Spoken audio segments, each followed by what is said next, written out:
present I'm Sorry I Haven't a Clue, the antidote to panel games.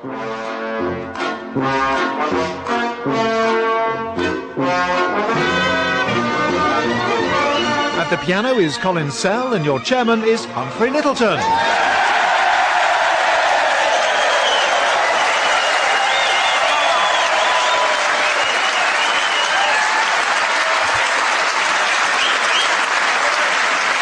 Hello and welcome to I'm Sorry I Haven't a Clue. You join us this week at the Civic Theatre in Darlington, the fine town which proudly claims to be the unofficial capital of southern County Durham. One of the most admired features of Darlington is St Cuthbert's Church. According to legend, the holy relics of St Cuthbert were brought to the town by monks at the time of the Viking raids and concealed on the site of the current church. Some years later, the townsfolk returned St Cuthbert's relics to Lindisfarne, who were so delighted they treated the town to an impromptu performance of Fog on the Tyne. The Church of St Cuthbert was actually built in the 12th century by Bishop Pudsey, who preached in his purple robe and wearing a spotted handkerchief knotted over one eye. In the early 19th century, Darlington's thriving cattle market was at the centre of an agricultural revolution. Two local farmers, Robert and Charles Colin, experimented with the breeding of shorthorn cattle, which resulted in the famous Durham ox. One prime specimen, known as the Comet, which weighed in at 189 stone, won many prizes at the Durham Show in 1810. Her Royal Highness Princess Louise honoured the brothers when she personally inspected and tied rosettes on their gigantic ox.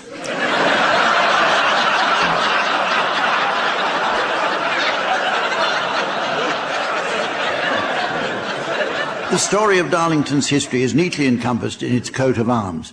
The cross of St Cuthbert represents the town's resistance to Viking raids, a bull's head signifies the local breeding of fine cattle, and white chevrons with black lines indicate no overtaking on an urban freeway. Darlington's history since 1825 is of course synonymous with the railway, when the scheme to run a line from Darlington to Stockton was hatched by a local businessman, Edward Pease.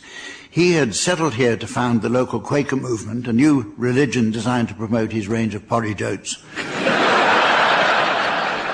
Pease commissioned the engineer George Stephenson, and soon the world's first passenger railway was opened.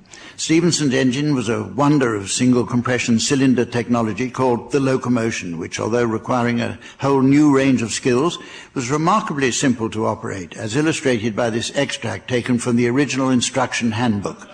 My little baby sister can do it with ease.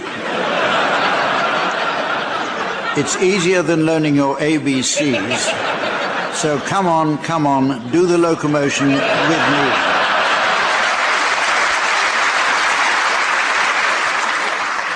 Within weeks, 600 passengers were catching the train to Stockton every day until after 2 months the town was completely deserted.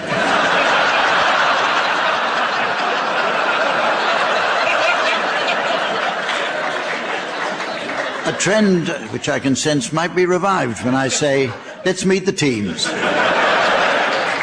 They are on my left, Barry Crown and Graeme Garden. And on my right, Tim Brooke-Taylor and Tony Hawks. And preparing herself for some hot scoring action on the desk next to me, please welcome the delightful Samantha.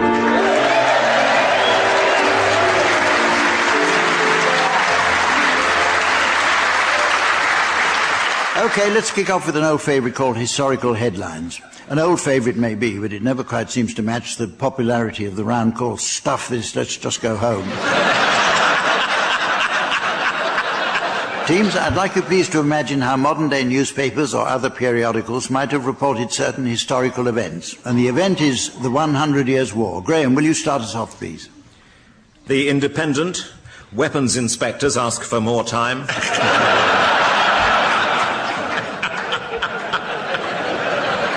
Daily Express, EU gets off to shaky start.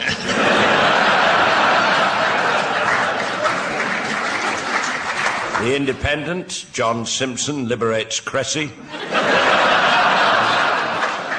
Express, PM says we'll get British beef exports into France if it takes 100 years.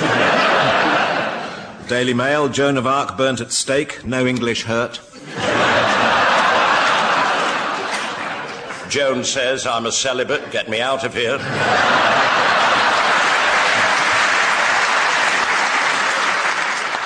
The stage, war latest, Humphrey Lyttleton's band to play at half-time. And The Guardian, corrections and clarifications. Yesterday's headline, troops get massage from Henry V.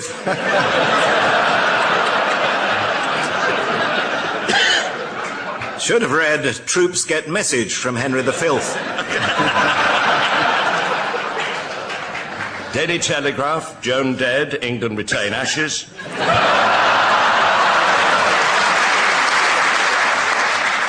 OK, well, let's try another one. This time it's the Great Pyramid of Cheops is built in Giza in Egypt. You can start this one, Tony. Financial Times, shares in Toblerone take a boost. The Mirror, huge cube at Giza, half-built. The Antique Dealer, second-hand pyramids are cheap as Cheops, says David Dickinson.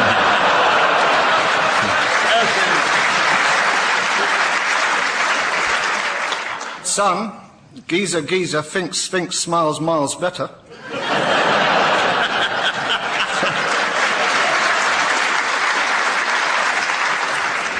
Mirror, I'm going to be a mummy, says Pharaoh.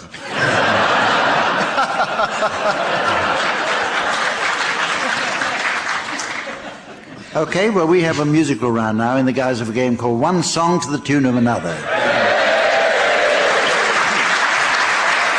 Now, teams, even to the uninitiated amateur, one song to the tune of another will instantly be recognised as an obvious construct, and only complete idiots of the first order of total incompetence would fail to grasp the basics. So let me just run through it again for you. The song is comprised of two elementary components, the tune and the words. You might imagine the tune to be akin to a shelf of the type commonly found on domestic balls. This is supported by the brackets, or in this case, the words. Some shelf units might store household items such as toilet rolls and fire lighters. These are like songs we don't hear very often. Others are like popular songs we like to enjoy frequently, and might display souvenirs such as novelty teaspoons or coronation mugs are another possibility. Although I often wonder who that happy, smiling woman is pictured on the 1953 Queen Elizabeth II edition. But I can sense the teams are getting bogged down on the detail of shelf usage. That's not important, for if the shelves are to be supported by brackets, they need firm wall fixings in the form of good, strong screws set in roll plugs. But it's not just shelves that need securing. Kitchen units, vanity mirrors, and even the essential dado rails are all the same. But I hear you thinking, where can one find a specialist who can be relied upon unfailingly to screw everything up for us?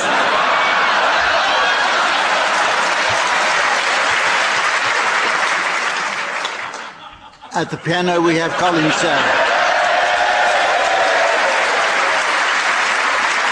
OK, we'll start with you, Barry. Would you please sing the words of Barry Manilow's song Copacabana to the tune of the Sky Boat Song? Her name was Lola. She was a showgirl with yellow feathers in her hair and a dress cut down to there.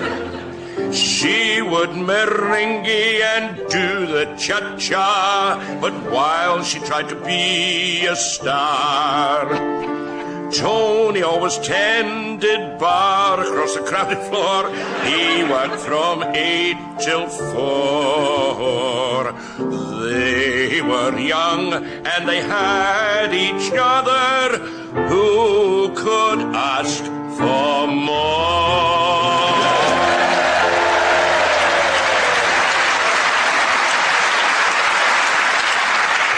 Tim, now, would you please sing the words of Firestarter by the Prodigy to the tune of I Could Have Danced All Night?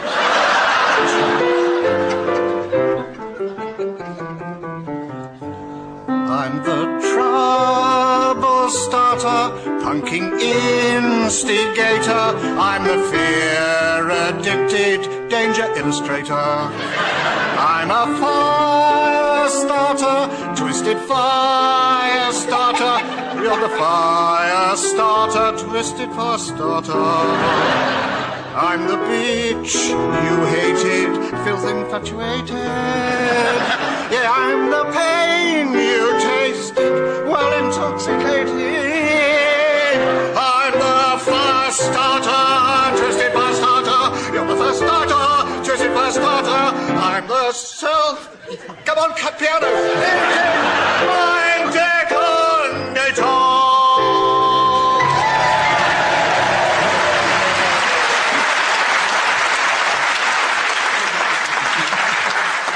You now, Graeme, would you please sing the words of Roberta Flack's lovely The First Time Ever I Saw Your Face to the Dam Busters March. The first time ever I saw your face, I thought the sun rose in your eyes, and the moon and stars were the gifts you gave to the dark and the empty skies. My love to the dark and the empty skies. The first time ever I kissed your mouth.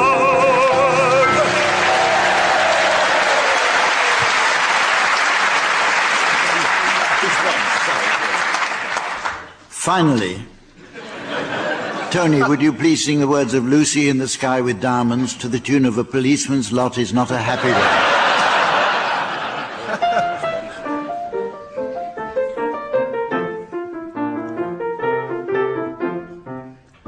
Picture yourself in a boat on a river, with tangerine trees and marmalade skies.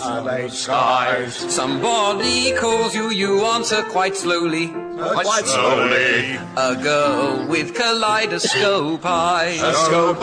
Cellophane flowers of yellow and green. Towering over your head. Look for the girl with the sun in her eyes. And she's gone, Lucy in the sky with diamonds. Oh, Lucy in the sky with diamonds. Lucy in the sky with diamonds.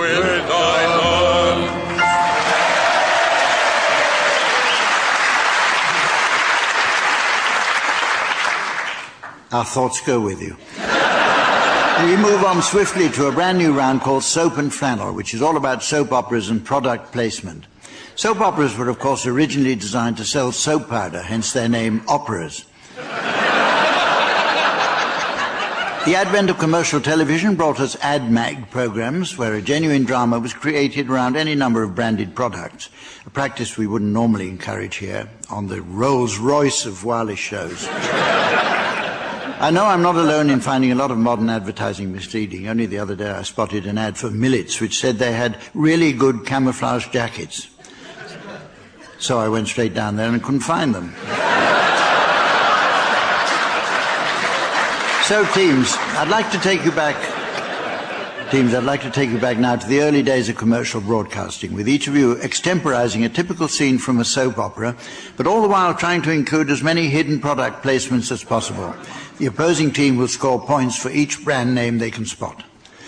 Okay, Tim and Tony, you can start, and I'd like you to provide us with the commercial version of Neighbours. Off you go.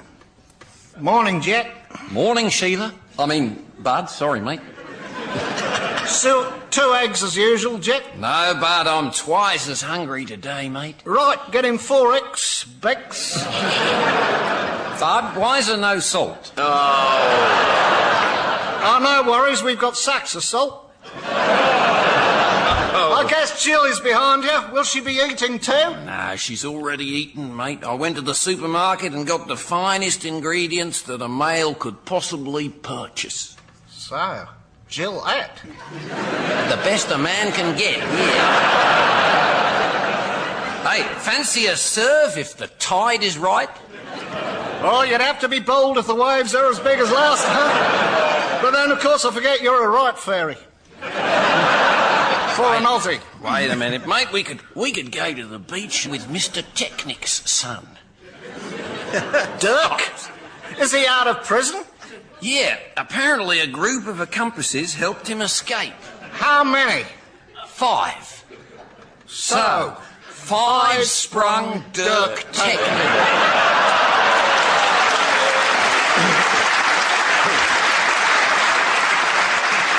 You know, mate, Yep. it would have been so much better if it'd been 4. It would, wouldn't it? 4 sprung, yep. Sure would.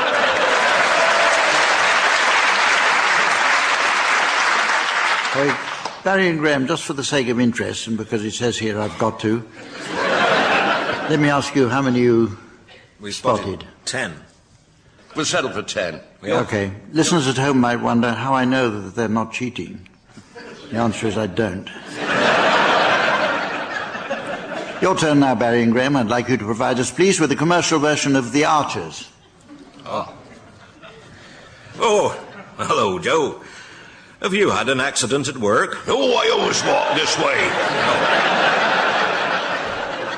Well, Joe, what can I get you? Well, I'll have a pint of old Hewlett-Packard desk jet. Right. There you go. Pickled onion? Oh, no, not for me. I'll have one of them Halifax pensions, if you've any left. Yeah, I think I got some around the back. I'll bring them through to you in the Doris Archer room. Ah, yes, Mars bar. That's right. Oh, hello, Ruth. Sit down and take the weight off your accent.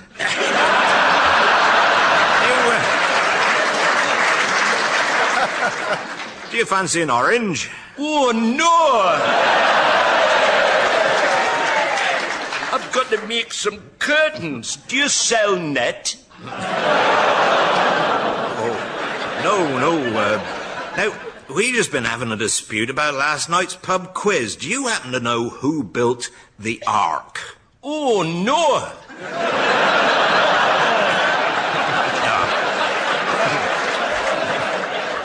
No, I didn't think you'd know. While we're on the topic, who was Fred Astaire's brother? Oh, I know that one. Called Stan. Lazy devil. Is that right, There's people in this pub ahead of me, you know. You'd never Not see... usually the case. Oh, hello, Brian. You'd never see Stan Astaire lift a finger to help. Well, that's better out than in. Oh, Ruth, while you're still here, could you give us a hand in the kitchen? The controls have fallen off the auger and there's hobnobs all over the floor. Right-o. Do excuse me, I'm awfully sorry. This sweater's given me a rash. You've got the wool itch.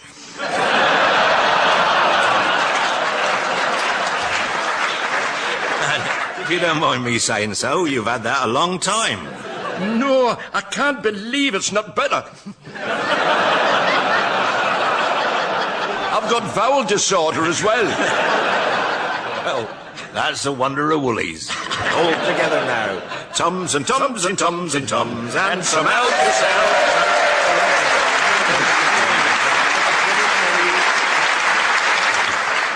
Well, I heard Graeme distinctly say there's a new DVD out called The Goodies at Last with 8 tracks. Yes, 8. I heard him say that. Yeah. We're now going to try an old favourite of mine called Hunt the Ring. This is a game we played as children when a senior member of the family would remove a ring from his or her finger. We were never that sure about Great Uncle Alice. The ring was then threaded onto a piece of string which was tied to form a loop. As the excitement and tension mounted even further, the string, complete with the ring attached, remember, would be handed to us. We would then secretly pass the ring between us while the senior relative counted silently to 100 with eyes closed. The object was then to guess which player was concealing the ring with their hand, or, if there was only one player, then which hand. Although, in all honesty, that was never much of a challenge with Cousin Nelson.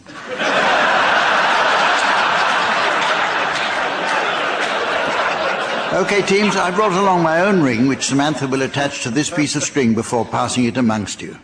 I'll close my eyes and start counting. As soon as I reach 100, teams, I shall open my eyes and attempt to spot who is concealing my ring. OK?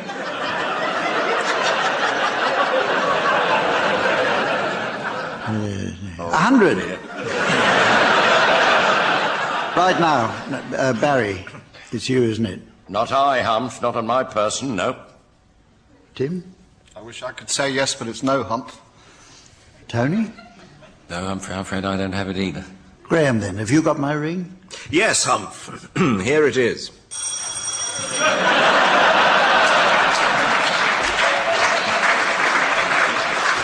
Excellent. Samantha, go and fetch that for me, please, would you? OK, the next game is called Join the Dots. Each player is provided with a sheet of paper on which are printed a series of numbered dots. These have to be joined together in the correct order to complete a lifelike image of, say, the Mona Lisa. I say lifelike, but obviously the original doesn't have a series of numbers printed on it. Leonardo da Vinci was a terrific artist. He'd have painted over them.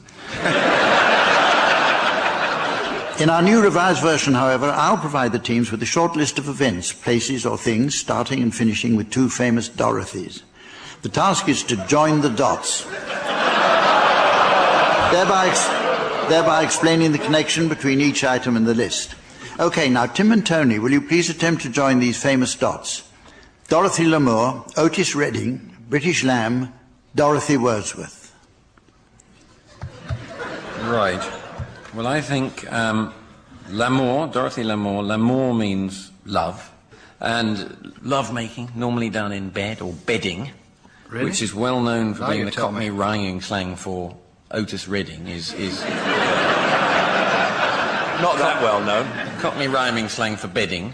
Right, Reading. And then, of course, we've got to get to British Lamb from... Well, the place Reading, Yeah, there used to be lots of fields there. Didn't there? that's true, until they built Until Reading they built on top of Reading, it, yeah. Yeah. And what would they have in the fields? Well, I should think probably sheep and lamb. Yeah. British lamb. British lamb, Yeah, yeah. because it's near Reading. Yeah. And Dorothy Dorothy did a Wordsworth, lot of reading. which didn't is she? spelt exactly It's, like Reading, isn't Read, it? yeah. And she used to read Lamb's Tales of Shakespeare. So it's almost too clever, really, isn't it? Yeah. So that's what we think, Humph. But we have another theory in case it's wrong. In which case it's right.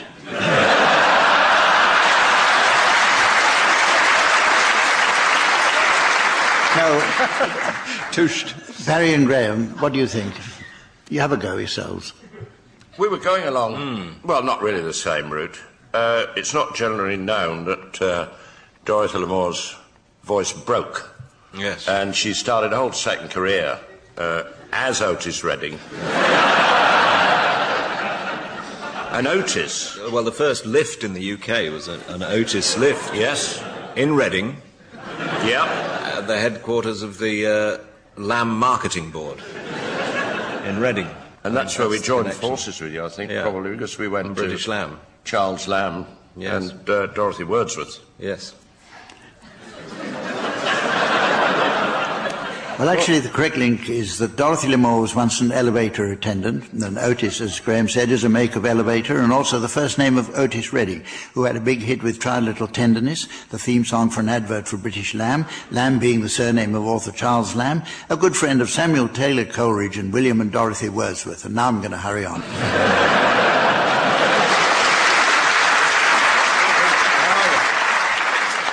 Well, it's very nearly the end of the show, but there's just time for a round of women-only film club. Samantha tells me she has to nip out now as she has a cookery lesson with her new chef gentleman friend, who's been teaching her cake decoration. He has all sorts of professional kitchen equipment, and as Samantha is having trouble keeping enough pressure on her icing dispenser for complete coverage, he's promised to show her how to squeeze his hard-on...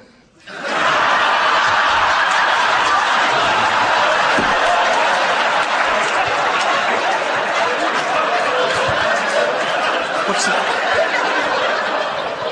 He's promised to show her how to squeeze his hard-on to the top of the cake.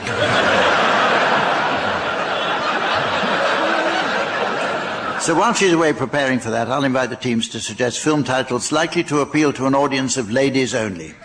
Graeme, will you start, please? 12 perfectly reasonable women.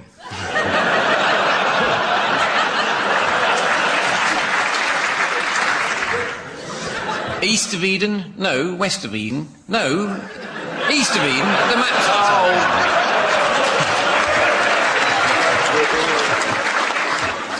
Those magnificent men and their washing machines. Diet hard. Born on the 4th of July, but not saying which year. Spend it like Beckham. Skirt of the Antarctic. Born on the 4th of July, but you never remember that, do you? PMT and sympathy. I'm sorry. Willy Free.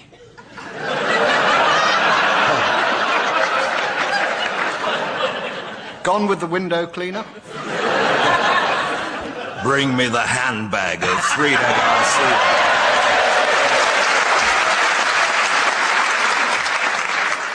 Silly Conan the Barbarian. I spit on your gravy.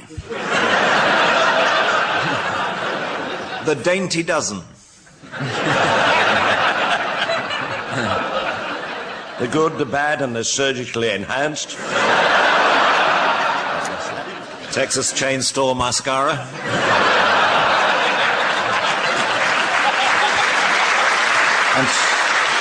And so, ladies and gentlemen, as the three-toed sloth of time dozes in the rainforest of eternity, and the three toads decide to make good their escape, I notice it's the end of the show. So from the team, Samantha, myself, and the good folk of Darlington, it's goodbye.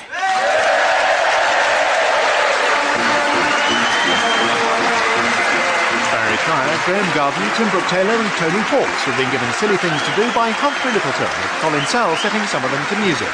The programme consultant was Ian Pattinson and the producer was John Naismith.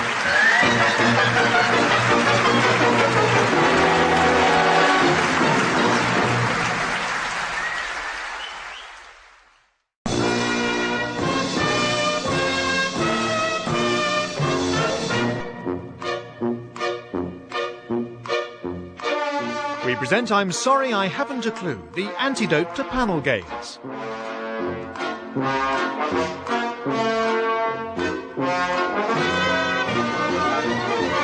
At the piano is Colin and your chairman is Humphrey Lyttleton.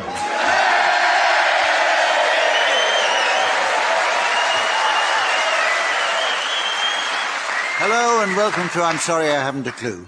You join us for a second week at the Civic Theatre in Darlington, a fine town nestling on the County Durham and North Yorkshire border. According to local folklore, this area was once the domain of a notorious creature called the Sockburn Worm. Such was the terror wreaked by this beast that the Prince Bishop of Durham himself offered a reward to anyone able to rid him of this terrible beast. The worm was eventually slain by one John Conyers, and to this very day, every year a special public ceremony is held at which the senior member of the Conyers family has the great honour of deworming the Bishop of Durham.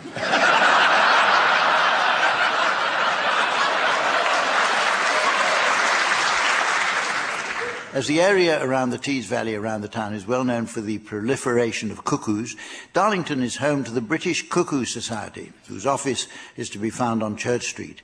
It's actually a branch of the Halifax, but whenever they go out to lunch, they come back to find the Cuckoo Society has moved in.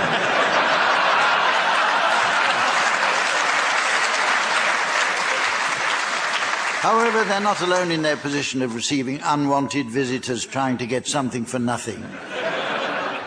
Let's meet the teams. On my left, Graeme Garden and Barry Cryer. On my right, Tony Hawkes and Tim Brooke-Taylor. And carefully positioning her comfortable seat on my left hand, please welcome our ever-fragrant scorer, the delightful Samantha.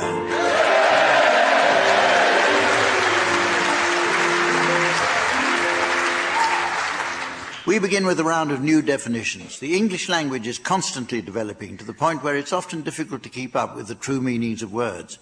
For example, many people don't fully understand the subtle differentiation between calamity and catastrophe. Well, those of us who've taken the trouble to study our language in depth know that a calamity is a disaster or misfortune, especially one causing extreme havoc, misery or distress, whereas a catastrophe is a punctuation mark shaped like a wiggly tadpole.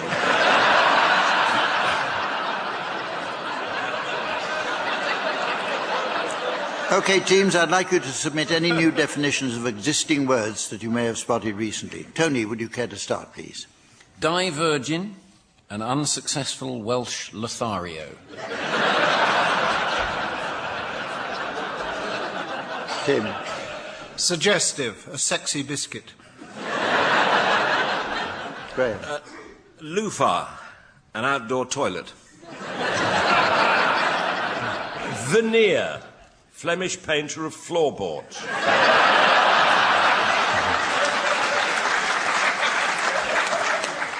Meander, she and I.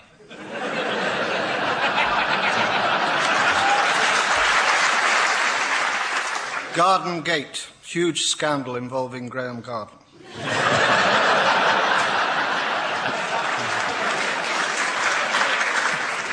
Blandish, Michael Aspel. Feckless, an unsuccessful Irish Lothario.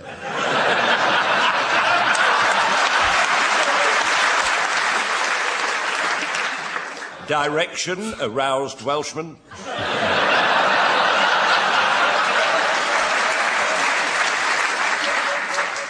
And fibre optics, the healthy alternative to eye candy.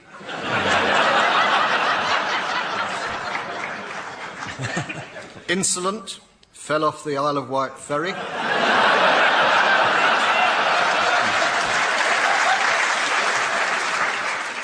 Circumnavigation, bar mitzvah on a cruise.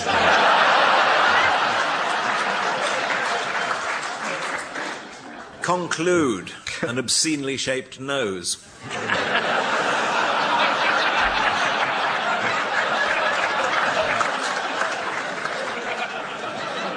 Humphrey, a road with no sleeping policeman.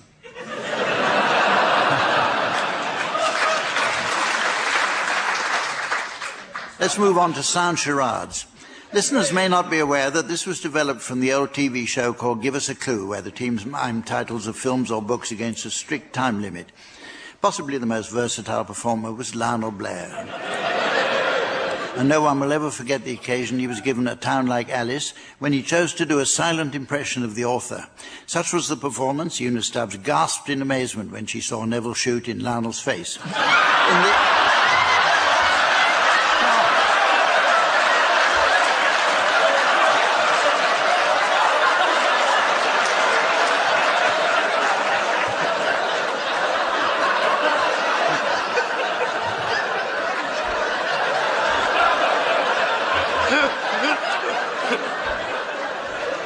In the TV original, the players had to perform in total silence. As that system would not be very entertaining on the wireless, the teams have been given permission to speak.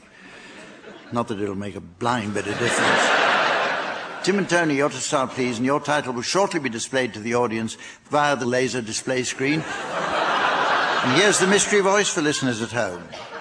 Lady Windermere's fan. Lady Windermere's fan. It's three words, and it's definitely a play. I don't know if there are other versions of it, but we're doing the play version. Well, I have to say I can't see it myself. Really? I think she's wonderful. No, I'm sorry. No, I think she's absolutely wonderful. No, I don't know what you She's see. almost a perfect lady. No, she is. No, really, you can't see it. No, I can't see it at all. So I'm on my own. It looks like it. Well, for me, she just walks on water. Oh. She does. Maybe that's how she got her name. It's possible. That's one of just the most wonderful things about her. She is perfect. Look, it's a photograph I've got her signed to me. What particular bit of me? water would you say that she might walk on then? Somewhere in the Lake District, possibly. Come on, I'm not certain, but I just admire everything she does. Yeah, well, I can't see it. Anyway, nice to meet you. I think she's gorgeous. Cheers. See you then. Got no taste. Bye. Tim seemed a lot more enthusiastic than Tony. He seemed almost obsessive, almost like a stalker. Talking about this lady. From the Lake District. In the Lake District, yes. Yeah. Yes. Time's up. Lady... I think it's Lady... Windermere, Lady Bowness? No. It's Lady Windermere's stalker. Lady Windermere's stalker. Is that not right? It could be Fan. Could be Fan. Right, your turn, Barry and Graeme. Your title is now being exhibited on the laser display board, and here again is the mystery voice for listeners at home. X-Men. X-Men. Film. Yeah. You want to know how many words? If you're going to tell us. 1 and a bit. Here it is. Dougal! You've had your tea. Time's up. To hell with tea. Don't look now, but I spy new totty in the village. That'll mean fresh talent in the fiddler's kilt. What? But those two over there. Aye, do you know them? Well... Because if you do, could you introduce me to the wee redhead? The wee redhead. Do you remember old Sandy McWhinney? Yes. James! That's not him.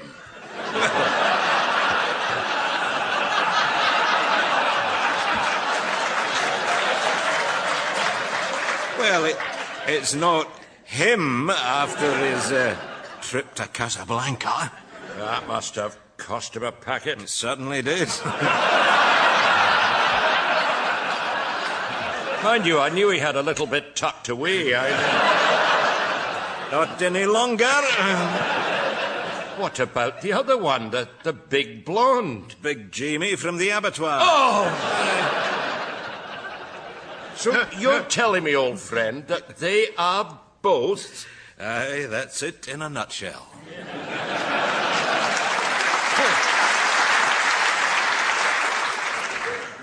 Well, they went for a sex change. They've had a sex change. They've lost their vitals. I don't know what we might call them. Sandy and Billy. Yeah. The Sex Files. No, the X-Men. Oh, Men. X-Men.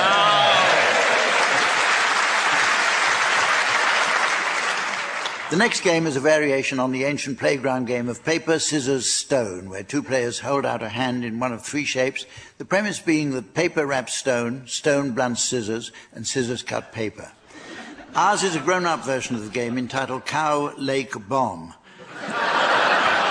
This follows the same principles as the original game, but is specially adapted for the wireless.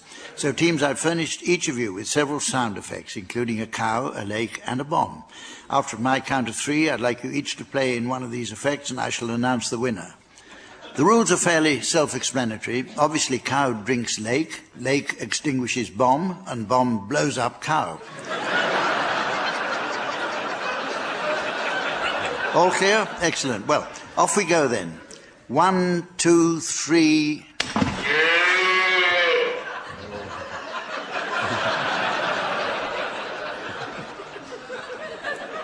Whose was that?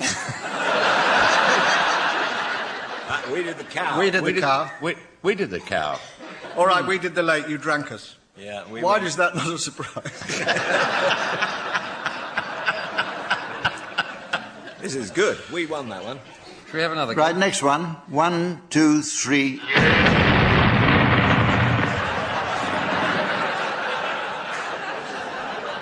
I had the bomb. Okay, here's another one. Are you ahead now? I think we're level pegging, aren't we? Yeah, I think so. Here's another one. 1, 2, 3...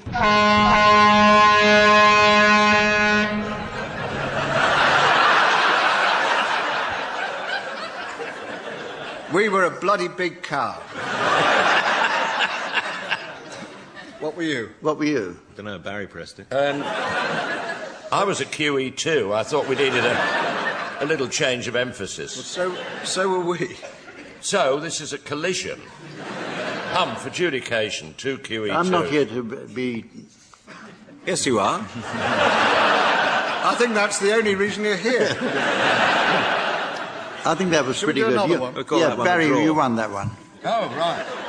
I'm beginning to get the hang of this.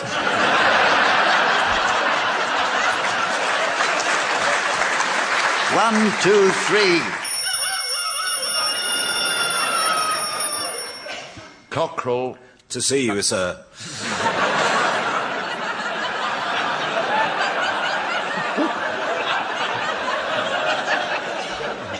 Yeah, I was the alarm. Oh, there's a dead cockerel in the office. My God, there's a whole lot of them in the office now. 1, 2. I'm just going to go on saying 1, 2, 3. I'm getting a sense of power on this. All I've got to do is say 1, 2, 3, and the most extraordinary and stupid things happen. 1, 2, 3. Oh, this is great. 1, 2, 3.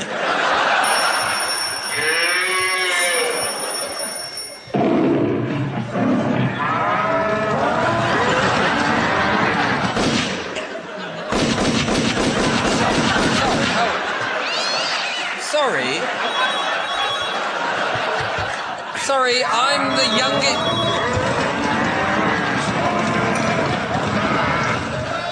These people... That's the best game we've ever...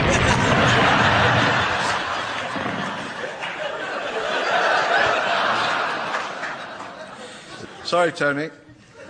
Sorry, they're considerably older than me, and they're behaving like 9-year-old children. You say you're sorry. I'm sorry. Right, that's better. OK, Humph, I thought you managed that very well.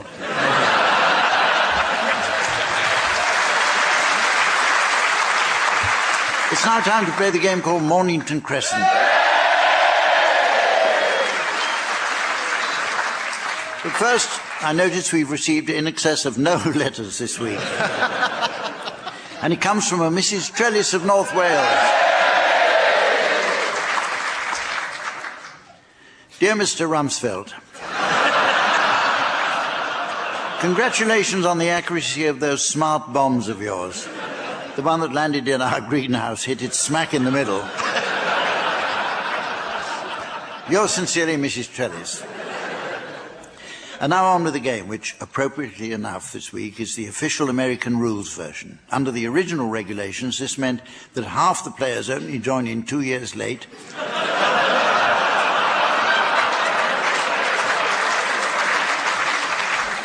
But these have been recently modified in that the winner, who is actually decided before the game, can start any time he pleases.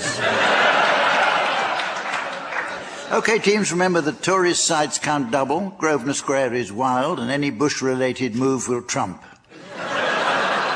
You're permitted to ask directions. Tim, will you start, please?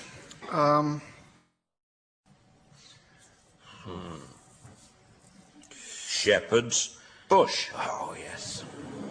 I don't think... Well, it's not in the spirit of the game. What? It's not in the spirit. Trump. He trumped. I wasn't expecting that. So. He trumped, did he? I think Yeah. the only I'm often known for my early trump. the only way out is London Bridge. Oh, Actually, that's very good. that's good. Is that your move? Quite, Come out with it. Quite. Don't mumble. Oh, sorry. Graham. Leicester Square. Ah, good. American rules. American rules. Yeah. In that case, Grosvenor Square, which is wild. Ealing Broadway. Yes. That's yes. blocked it. That's blocked it. Yeah. It's not That's bad. a very obvious move. Don't applaud that. But it worked. It worked, okay, but I think it lets me Short in with term. Tourist sites are double, are they? Humph? Yep.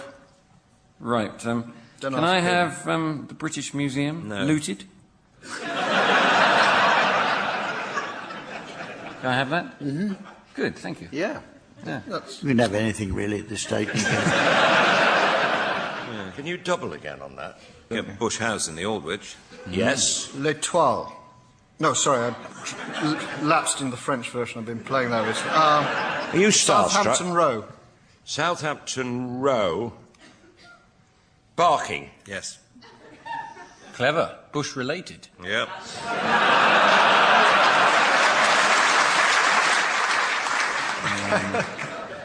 Acacia Avenue. Oh, yeah. Nice. Very clever. Oh, Piccadilly. Osterley. Straight in. Osterley? Yeah. Embankment? Yeah. Oh, no. Mornington Crescent. Excellent. American rules. Our next round takes us back to the England of the genteel pre-war era, the time when country gentlemen drove in Lagondas to watch cricket on the village green, and maiden aunts sat in Lloyd loom garden chairs, embroidering Home Sweet Home onto linen doilies, while black-shirted fascists eat 7 kinds of snot out of anyone foreign-looking.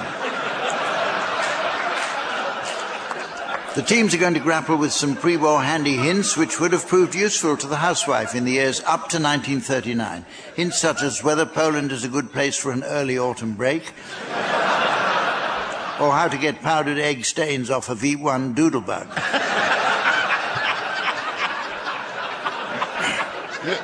Teams, I brought along a selection of handy hint-related questions from my own boyhood in the 1930s, to which I'd like you to provide homespun answers. OK, but start with you, Tim. How might unwanted wax gramophone records be put to good use? Start your own radio programme and call it the best of jazz.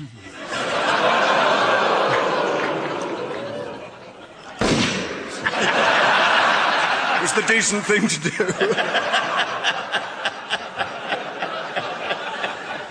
The answer is by melting unwanted wax gramophone records and mixing with turpentine, a polish is obtained which produces an excellent surface and shine on wood. How true. Yeah. Tony, here's one for you. Can you answer this household query? What can be revived by plunging into boiling water? The memory that boiling water hurts.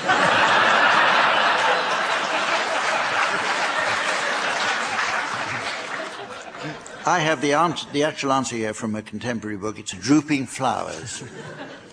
Graeme, can you help with this one? What can one use if short of pipe cleaners? A very thin chimney sweep.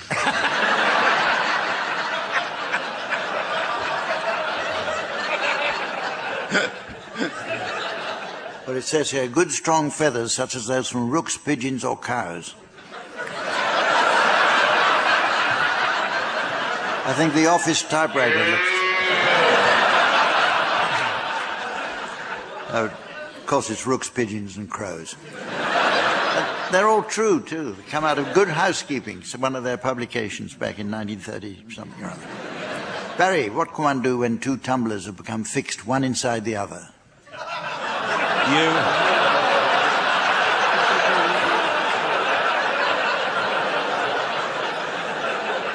You ring Circus Emergency Services. I think this is quite a useful answer. You pour cold water into the inner glass and stand the outer one in warm water. In this manner, the inner glass contracts and the outer one expands, so they're easily separated. So you basically pour a bucket of cold water over them. Well, Tim, can you answer this? How can one employ vegetables to effectively remove the smell of paint? You stick 2 large carrots up your nose.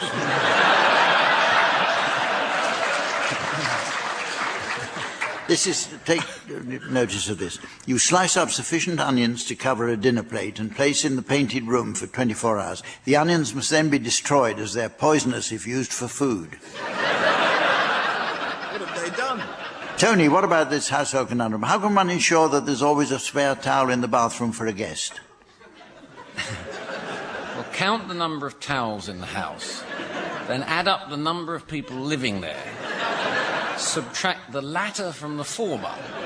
If it's an equal number or a negative number, get more towels in. Yep. Well, as we all know, the well-equipped bathroom has a profusion of towels, but the occasional guest or visitor, such as a doctor making a professional... A what?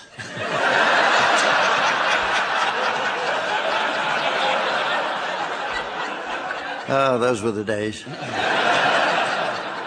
such as a doctor making a professional call, may not be able to decide on the towel to use. At least one towel rail should be definitely allocated to the guest, and in this event it's a good plan to have a small ivorine tablet engraved with the words guest and mounted over the special rail. Very sensible indeed. But a load of bollocks nonetheless.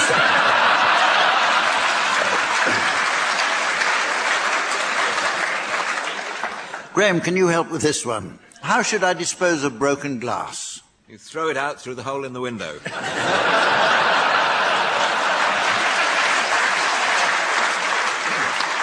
Well, people who live in the country often find it difficult to dispose of broken glass. Have you ever thought of putting it on the fire? Everyone knows that glass will not burn, but on a fairly hot fire it will melt down into a lump or sort of clinker, which can be thrown out anywhere in the garden with perfect safety.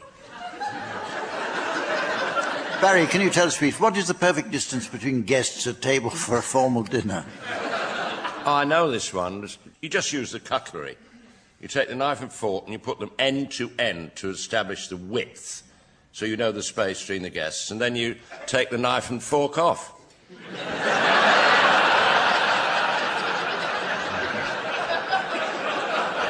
The answer is that some people always allow 27 inches for each place. Others think that 24 inches from the centre of one plate to the centre of the next is sufficient. This very largely depends on the size and shape of your china and cutlery, and also the width of your dining room chairs.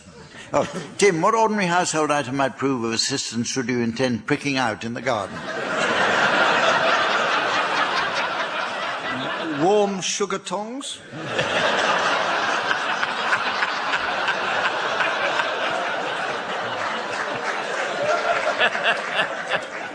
2 lumps, Vicar? The answer is an old pencil makes an excellent miniature dibber when pricking out seedlings.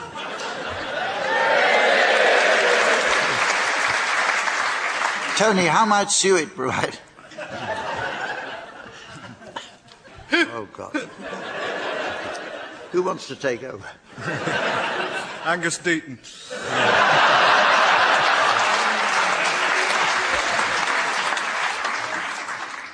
Well, you'd know the answer to this. How might suet provide nourishment for tits?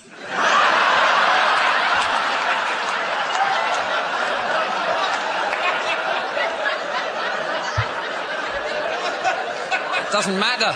The main thing is convincing her to let you try.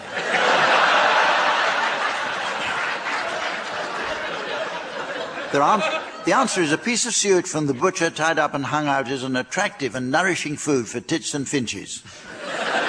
I notice it's very nearly the end of the show, but there's just time to fit in a round of Gardener's Theatre Club.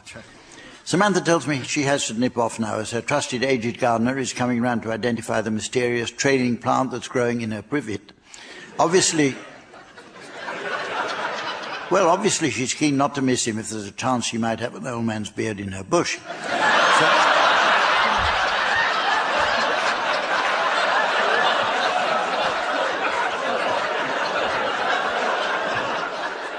So while she's away... I keep thinking of Lord Reith. I don't know why. Why, did he write this?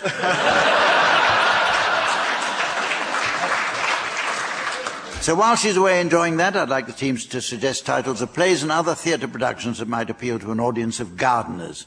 Tim, will you start, please? Henry the Fork, Part 2. Henry Ivy. Do you get it? Prune back in anger. Dial M for manure.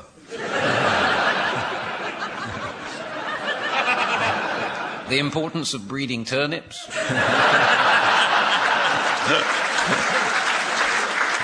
Oedipus Rakes. 'Tis pity she's a horticulturalist.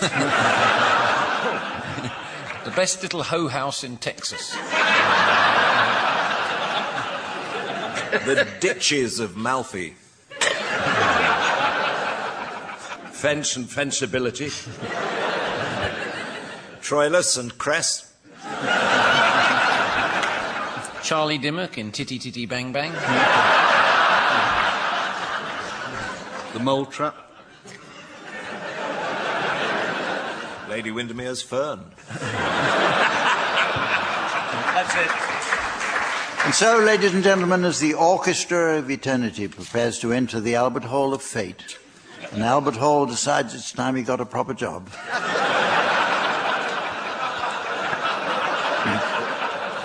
I notice it's the end of the show, so from the team, Samantha and myself and the fine folk of Darlington, it's goodbye.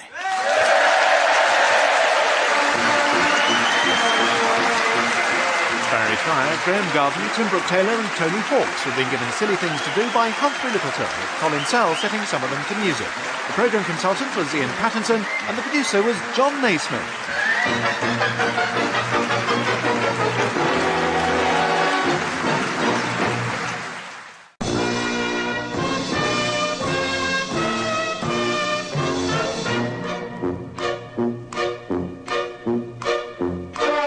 We present I'm Sorry I Haven't a Clue, the antidote to panel games.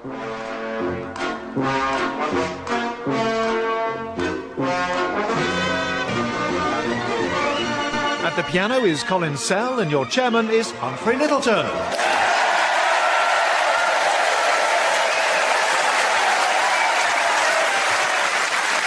Hello and welcome to I'm Sorry I Haven't a Clue. You join us this week in historic Buxton, a fine town with much to interest the visitor. Buxton is, of course, world famous for high-quality mineral waters from its ancient spa, although I am required to point out that they are also available from other good supermarkets. Probably Buxton's most famous historical visitor was Mary, Queen of Scots, who came here to take the waters in search of a cure for her dropsy-induced headaches, a problem that was later cured permanently by Elizabeth I. Mary stayed at the Old Hall Hotel, where she famously scratched messages to the townsfolk on a window pane with her diamond ring. These included, "I am the only true Queen of England," and "Why does the shower curtain never seem to work?" Today we're honoured to be guests on the 100th anniversary of the Buxton Opera House's first opening night. Early performances at the new Opera House included many by the great stars of the day, and it was here that the great Anna Pavlova was honoured by having a dessert named after her. Pavlova was, of course, a stage name, she having, in fact, been christened Sherry Trifle.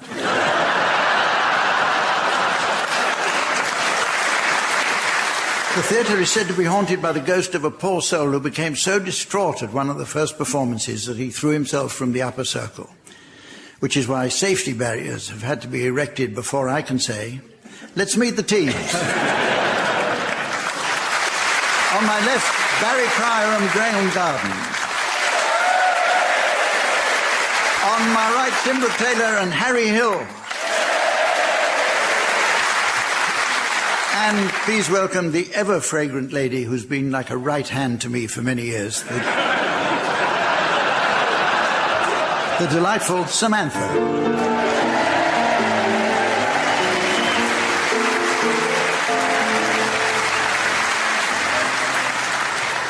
Okay, we kick off with a round of missed hits.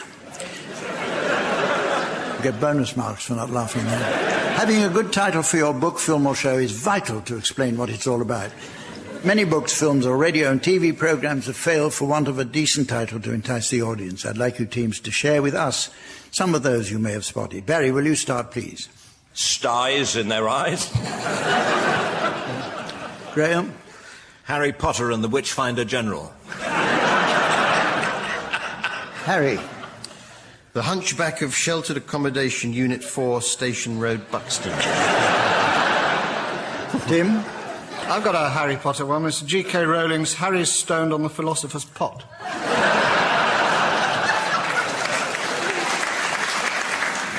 Whatever happened to Baby Sham? Men in Blackpool. The parcel force man only rings once and then runs off, and when you go...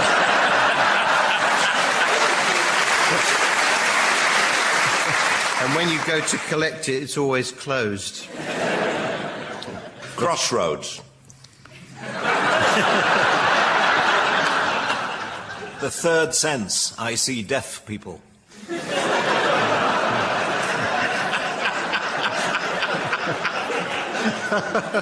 Instruction booklets she wrote. Conan the vegetarian? Let's move on to a musical round now, with one song to the tune of another.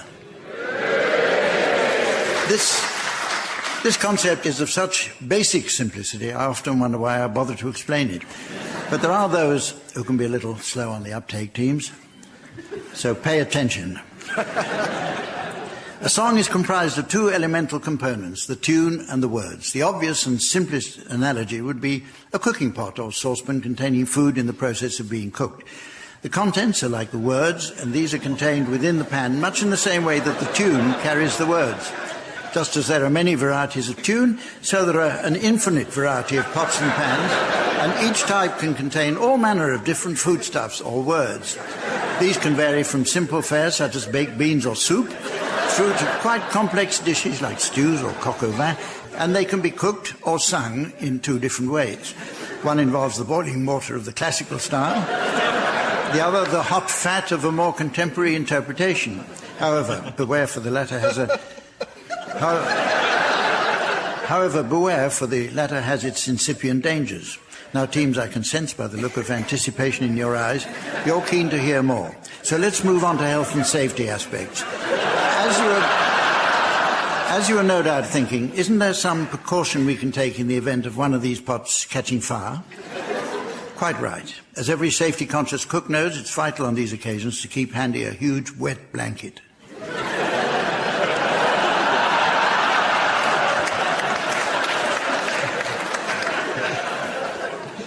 At the piano we have...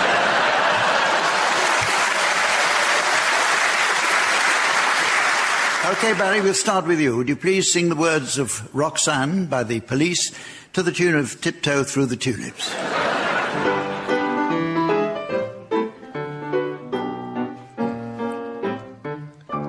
Roxanne, you don't have to put on the red light, 'cause those days are over. You don't have to sell your body to the night. Roxanne, you don't have to wear the dress tonight, walk the streets for money. You don't care if it's wrong or if it's right. Roxanne, you don't have to put on the red light. I loved you since I knew you. I wouldn't talk down to you. I have to tell you just how I feel. I won't share you with another boy. I know my mind is made up. Turned out nice again.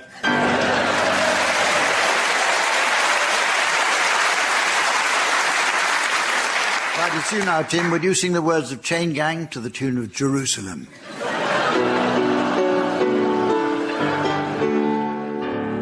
Hoo-ah, hoo-ah, hoo-ah, hoo-ah. That's the sound of men working on a chain gang. That's the sound of men working on a chain gang. All day long they're singing hoo-ah, hoo-ah, hoo-ah, hoo-ah, hoo-ah. Well, don't you know that's the sound of men working on the chain gang? That's the sound of men working on the chain gang. All day long they work so hard till the sun's going.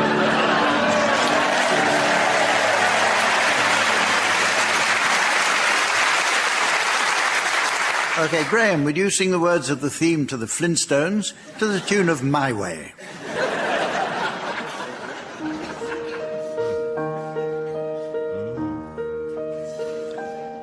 Flintstones, meet the Flintstones. They're the modern Stone Age family.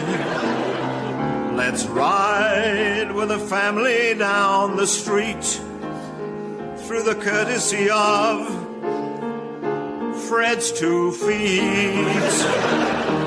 When you're with the Flintstones, have a yabba dabba gay old time. manure with the Flintstones. Have a yabba dabba doo time, a yabba doo time. We'll have a gale time. We'll see Barney, we'll see Betty. Bam bam, Pebbles Dino too. You'll have a gay old time. Flintstones, beneath the Flintstones, they're the modern Stone Age family.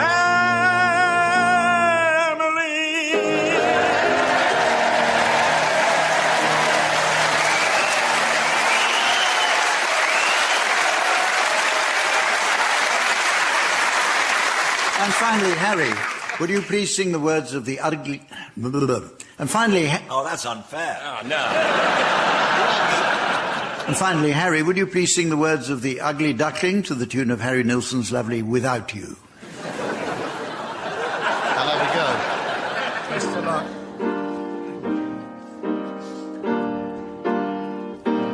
There was once an ugly duckling with feathers all stubby and brown, and the other bird said in so many words, get out of town, get out, get out, get out of town. And he went with a quack and a waddle and a quack in a flurry of eider-down. That poor little ugly duckling went wandering far and near, but at every place they said to his face, now get out of here. And he went with a quack and a waddle and a quack and a very unhappy cheer. All through the winter time he hid himself away, ashamed to show his face, afraid of what others might say.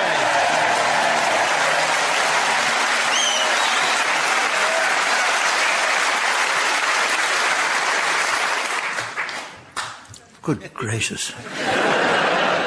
It's by Hans Christian Andersen, that. He had a brother, Hans Muslim Andersen. For balance. OK, the teams are going to play a board game now. Nothing new there. I've been playing a board game for 31 years, man and boy. Another pastime we particularly enjoyed was Cluedo, the entertaining board game that explores the lighter side of psychopathic serial killing. But this week we're playing a special game of Monopoly, which, in a fitting tribute to the Golden Jubilee of Her Majesty's coronation, is the royal version. OK, Tim, you can start this one. I can. Yes. I think I'll be the carriage.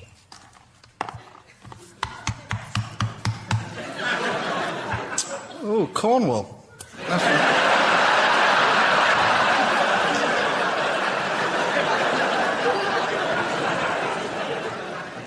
Whose go is it? All right. I'm the cannon. It's gone. Oh, that'll do. You're fired. Oh, community chest. Go back to the old Duchess of Kent Road. You don't get much rent from that one, though, do you? No, no. Is it... Princess Michael, of course. Right. Is it my go? Yep. Yeah. 5. 1, 2, 3, 5. Take it. By the way, I should have said I'm the golf cart. Chance. Keep your Queen Mother sightings coming in. Chance. She had the golf cart, but she never played a hole, did she? She's one of those people who likes to get all the equipment, but never... She had a full-size snooker table at home as well. Yeah. She never potted a ball. I've got a tracksuit. I had it let out. Chance. It says, you win 73rd place in a beauty contest. Sorry, it's all that inbreeding. My turn. Right, where's the dice shaker? It's his day off.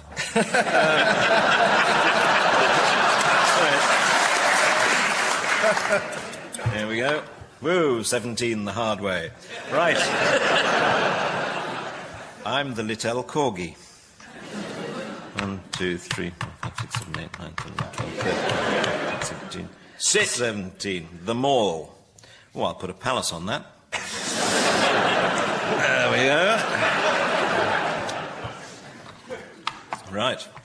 Tim? All right. I've got him. 26, I've got. Oh, community chest. Go straight to Mystique, do not pass goer. Right.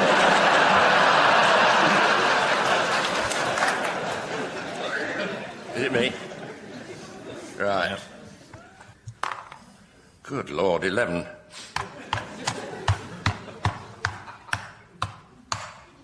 Oh, community chest. You are Fergie. Go away.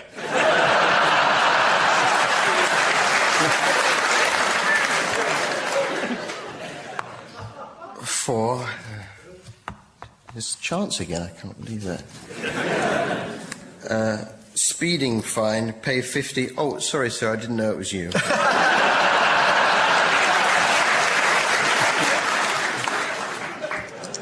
Here we go. Be lucky. 1.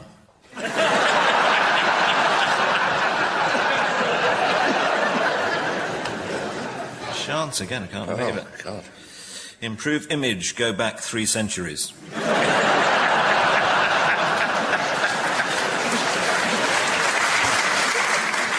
I was just going to ask, because I've never played this game in my life.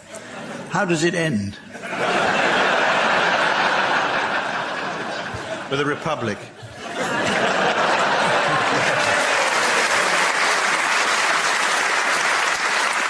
Okay, the next round is all about the science and psychology of product marketing. To encourage us to make purchases, many retail chains are surreptitiously using smells to make us feel hungry. Supermarkets routinely have the aroma of baking bread permeating their stores, while Dixons fill their shops with hopeless farts.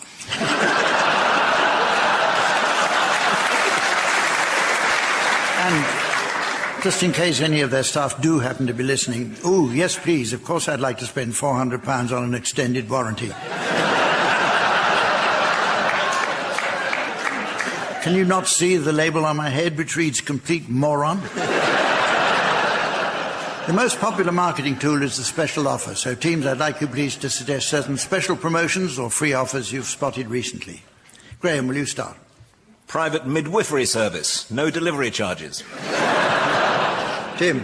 Nokia mobile phone with loud hailer so everyone can hear you on the train. Barry? Equitable life pensions guaranteed to pay for as long as you live. Sign up today and receive this complimentary service revolver and 1 bullet. Harry? Cut price BBC 3 package, and if you want to chat with someone else who saw the programme, it comes with a free mirror.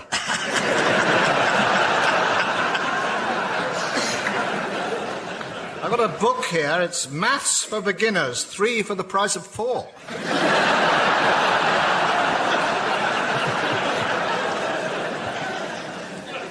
The National Eczema Society have launched their new scratch card.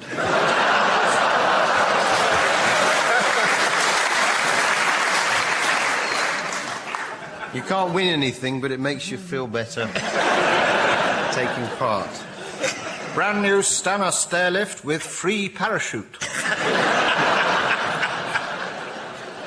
Do you like large, empty glass boxes? Then come to the Iraqi National Museum.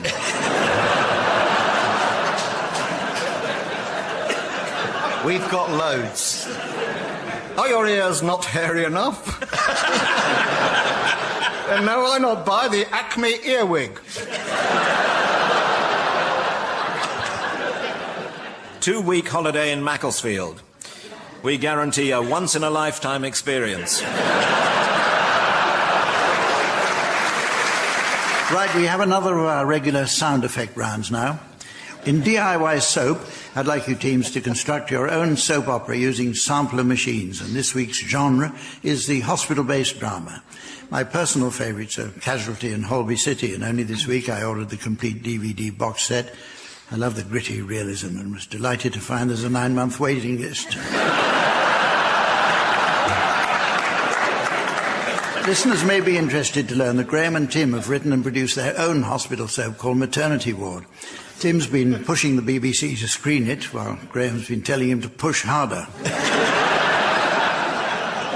OK, teams, our DIY hospital soap will be performed over 4 scenes, with each of you taking the following parts. Tim, you can be Nurse Agrudge. Harry, you can be Dr. Cough. Graeme, you can be Wes Casualty, an ambulance man. And Barry, you can be Dickie Ticker, a patient. For each scene, I shall simply furnish you with 5 sound effects, otherwise you're on your own.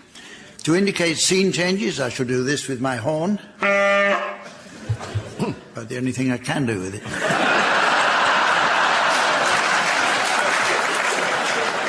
You give up so easily. OK, your episode title is An Accident Waiting to Happen, and these are your first 5 sound effects.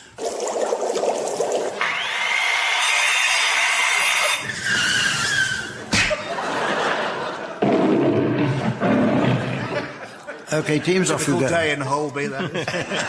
Off you go. Hello. Kylie, I'm on the motorway. I'm just driving past the circus. I hope you can hear me over this noise. I'm doing some chips on the back seat. Look, they're coming along nicely, just like your mother used to do. Making chips, that is. Listen, don't nag, love, don't nag. I'm just fixing your circular saw now. Listen, you can hear it. It's a... Oh! Whoops! Oh! Hey! What do you do to my lion?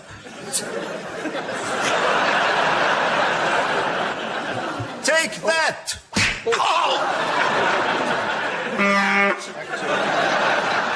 OK, it's time for scene 2, which must include these sound effects.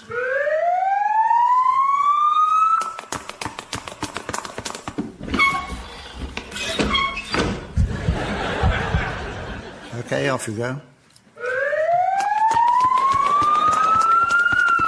Right, here we are at the hospital. Never mind that siren. Come on, sir. In you go, on the stretcher. That's right. I'm ambulance man. Where's Casualty's the name? What's the matter with patient? He's a young man, aged 29. He's a... What?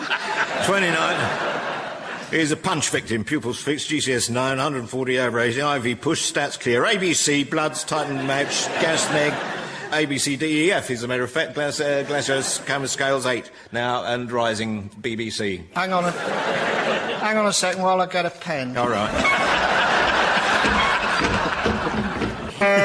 Right, time for scene 3 now, which involves these sound effects. Slap. Off you go. Right.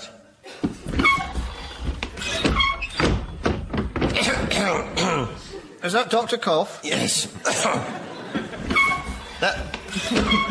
That door, you need a bit of WD-40 on that. Doctor. Nurse, there you are. Oh, I think I've got a pulse, Doctor. Oh, then you're just the sort of girl for me. I say...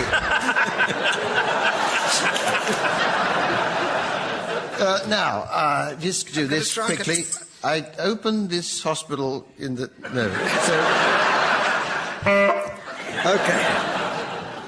OK, time for the exciting cliffhanger denouement teams, which is to include these sound effects.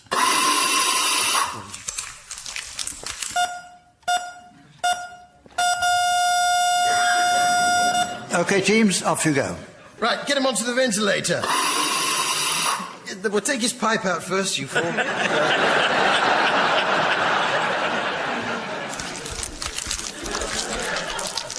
I only came in for me tonsils. What do you want, Doctor? See if you can get hold of Lloyd Grossman and David Frost. Yes, I'm contemplating keyhole surgery.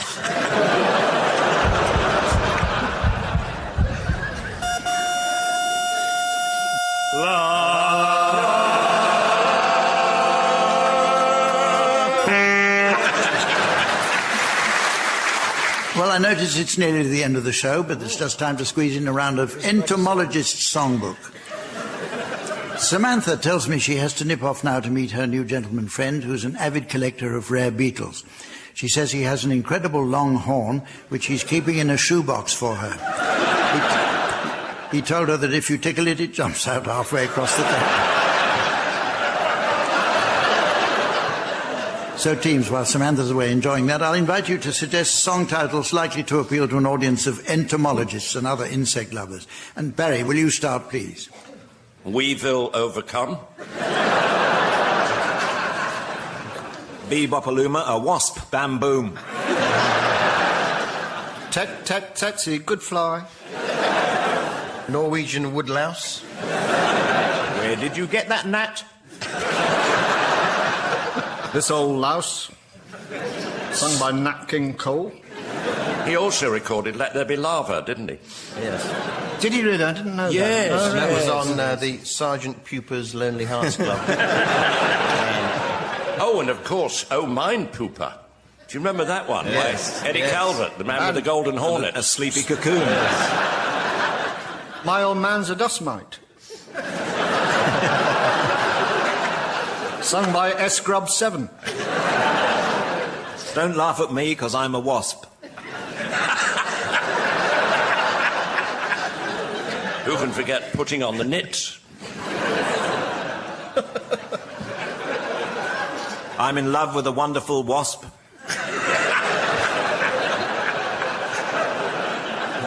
What's it all about, aphid?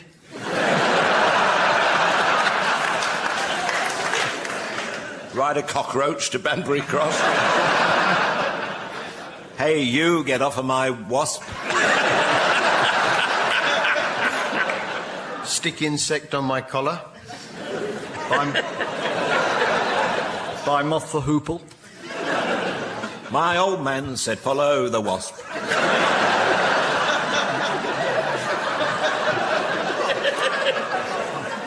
Roaming in the glowworm. I'm a pink toothbrush, you're a wasp.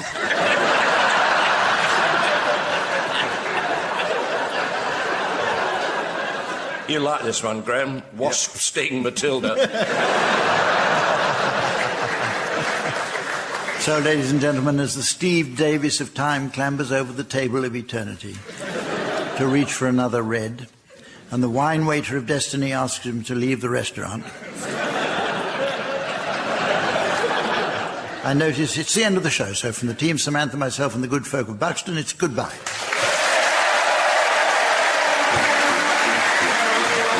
Tim Brooke-Taylor, Barry Cryer, Graeme Garden and Harry Hill were being given silly things to do by Humphrey Lyttleton, with Colin setting some of them to music. The programme consultant was Ian Pattinson and the producer was John Naismith.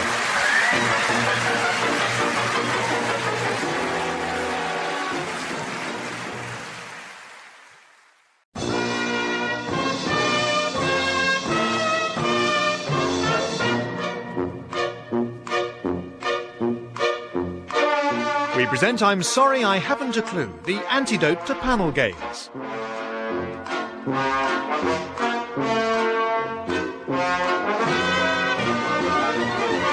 At the piano is Colin and your chairman is Humphrey Lyttleton.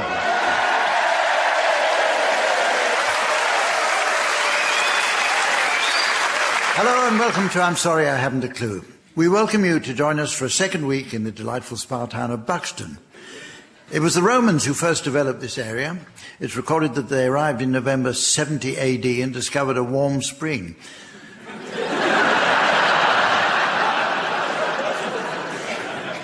But the Roman calendar was always a bit odd.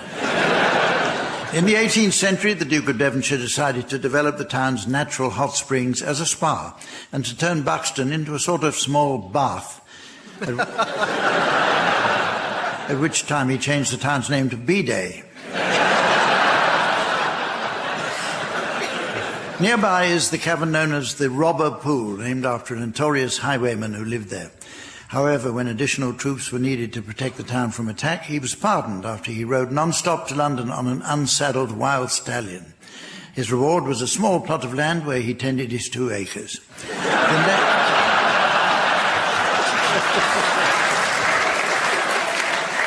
Surrounding Buxton are the beautiful hills of the Derbyshire Peak District, where many rock climbers enjoy their sport. And indeed, Sir Edmund Hillary came here to prepare before going off to Everest to become a double glazing salesman.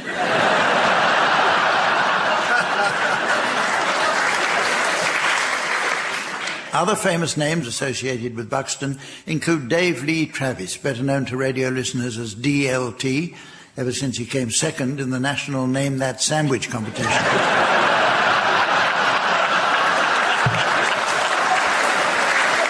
And, of course, our very own Tim Brooke-Taylor was born here. And was recently honoured by being given the keys of the city, Buxton having specially revived the post of official town caretaker. Although Buxton is set over 1,000 feet up in the Derbyshire Peak District, there's more to this part of the world than just peaks. Quite the opposite. As you learn when I say, let's meet the teams. On my left, Graeme and Barry Cryer. And on my right, Harry Hill and Tim Brooke-Taylor. And getting herself poised to score on the desk next to me, please welcome our lovely assistant, the delightful Samantha.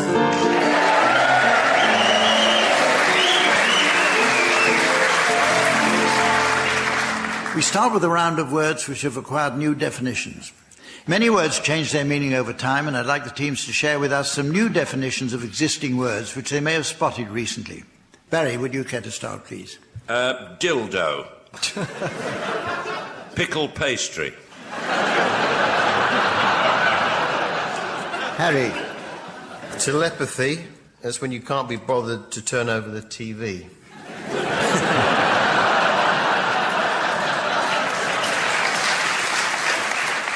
Graeme. Splint, to run very fast with a broken leg. Tim. Merciful. Liverpool's flooded. OK, any old order now. Portly, shaped like a harbour.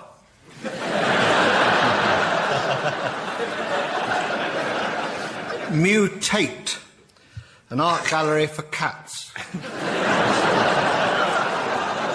Mutate. Syllabub. To float like Cilla Black. When Liverpool's flooded, presumably. Yeah. Plebiscite. Web page for common people.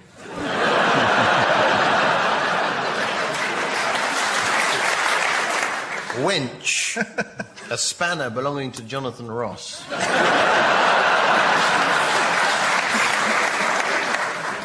Suffragette. Package holiday flight. Raffia. The craft fair organised crime syndicate.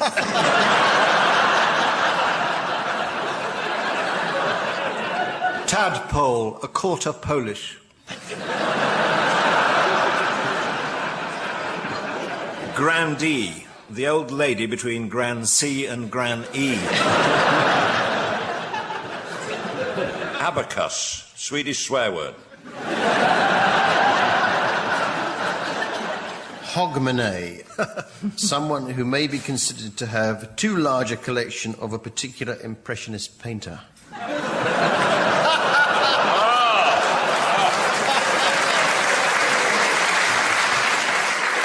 OK, the teams are going to sing along now with some well-known discs in the round called Pick Up Song.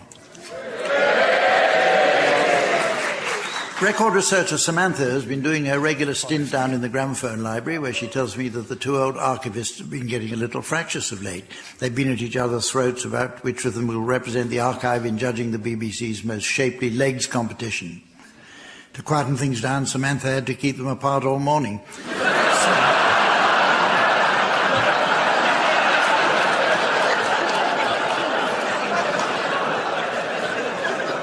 Since we're in an opera house this week, Samantha has chosen an appropriate selection of operatic arias and is now poised at the record desk, ready to give them a spin.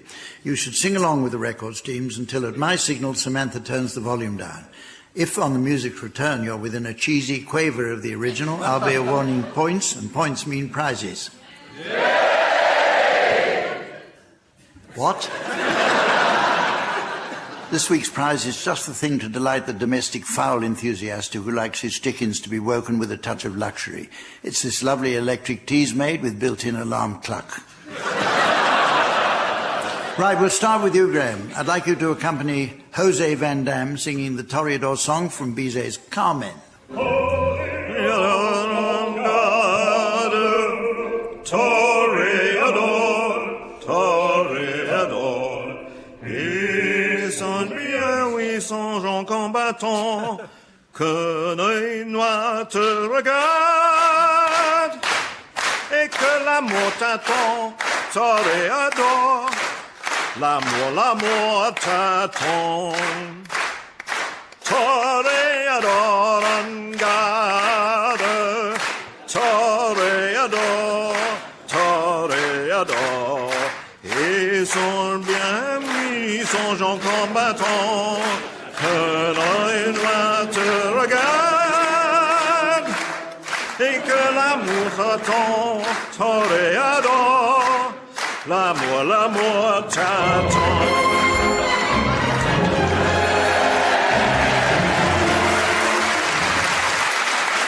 Amazing, 1,500 people and only, well, none of them got it right. You now, Harry, I'd like you to accompany Roberto Alagna singing La Donna e Mobile from Verdi's La Traviata.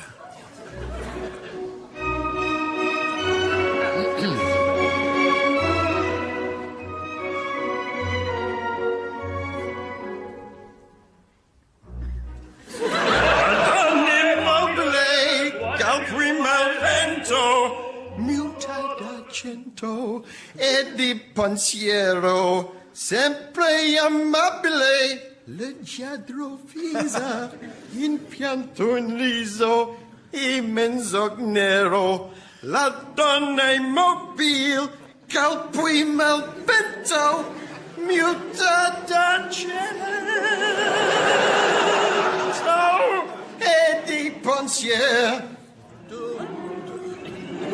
E di pensiero.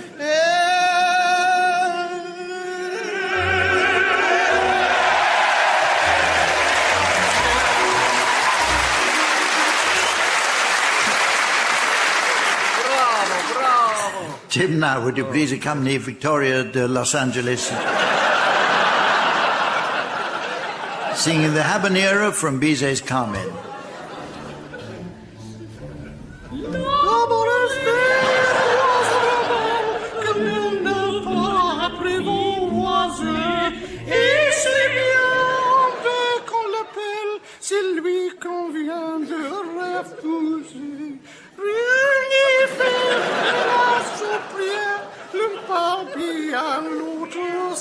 Et c'est l'autre que je préfère, il n'a rien dit, mais il plaît. L'amour,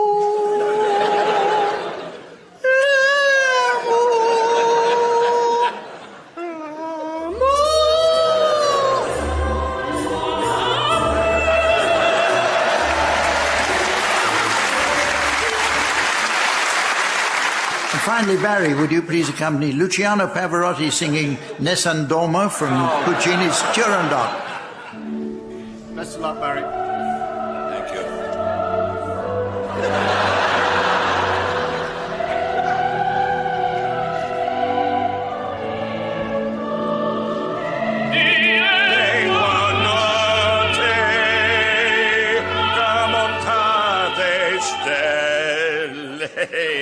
Tramontate stelle, all'alba vincerò,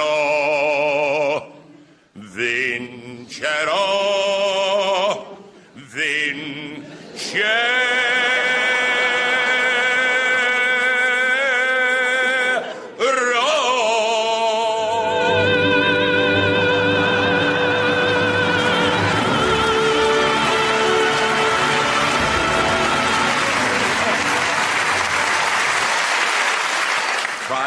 Null point. OK, the teams are going to do a spot of acting for us now in the round called Sound Charades. This is based on the old TV favourite Give Us a Clue, where teams mime the titles of songs and books or films. In the original, the teams weren't allowed to speak, thereby causing gales of helpless laughter. In our version, the teams are allowed to speak. The master of the game for many years was Lionel Blair, whose skills became finely honed over the years. On one occasion, it took him but a matter of seconds to finish off Lucky Jim using only one hand.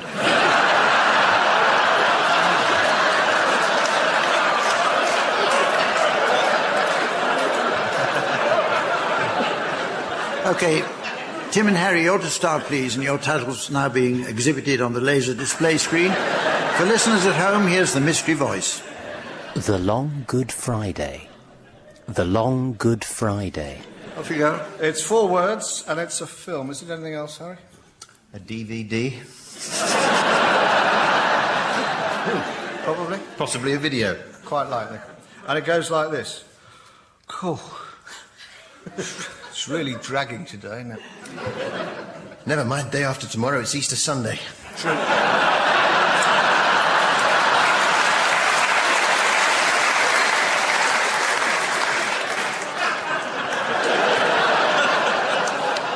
It's a dead giveaway. It's Robinson Crusoe. It's The Long, the Short and the Egg. No, I think it's The Long Good Friday. So do I. Here's a further title going up on the laser display board for you, Graeme and Barry. And here's the mystery voice for listeners at home. Best in show. Best in show. Right, it's film, and it's 3 words. 3 words. It goes like this. Hamish! Dougal, you'll have had your tea. I know it was a matter of... Oh, good grief! Whatever are you doing? I'm polishing this can of beans. Oh, well, that's a relief. But... See, I brought it out. Oh, I couldn't see it under the kilt. But one... Wait a minute. Why, might one inquire why? Well, I can't think it will have escaped your notice, old friend. This week it's the canned goods fair at Arbroath. Oh, so you're putting your beans into the competition? Aye. Oh, yes. William Hill has me tipped. Oh, I'm sorry to hear it, but... I remember the sight of you last year with the rosette on your cocktail chipolatas. What a proud moment. I had tears in my eyes. Anybody would. Yes. Well, I just hope you win. Goodbye. Goodbye.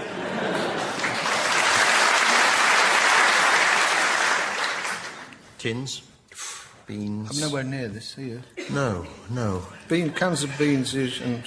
Home in on the beans. Can. Can or... Tin. Can't. Tin. Tin. The tin... Cat on a hot tin. No. There was a show on, but... the tin show. I was going to. Tin Yes. show. Tin show. What's he hoping to be? What am Champion. What's my ambition, yes? Not the worst. Not the worst. The best. Tin show best You've is got not it. a very good film. Rearrange those words into a well-known film. Title. Oh, I've got it, yes. Henry VIII. Or it might even be best in show. Yes.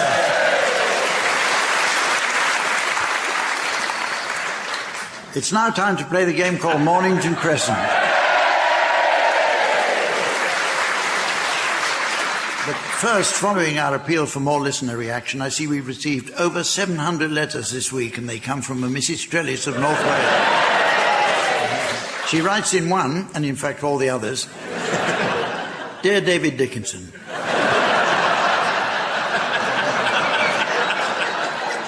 I can sum up why the BBC have your programme on TV every night in 3 words. Cheap as chips. Yours, etc., Mrs. Trellis. And there's a P.S. I can tell by your face that stuff really does do exactly what it says on the tin.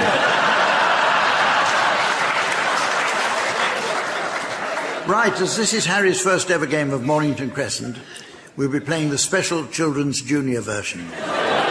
Teams, you may have to explain some of your moves to assist Harry, and audience, I hope you'll be helpful and encouraging. To make things extra easy, Waterloo Main Line is irreversible if approached on the diagonal during a lateral pass.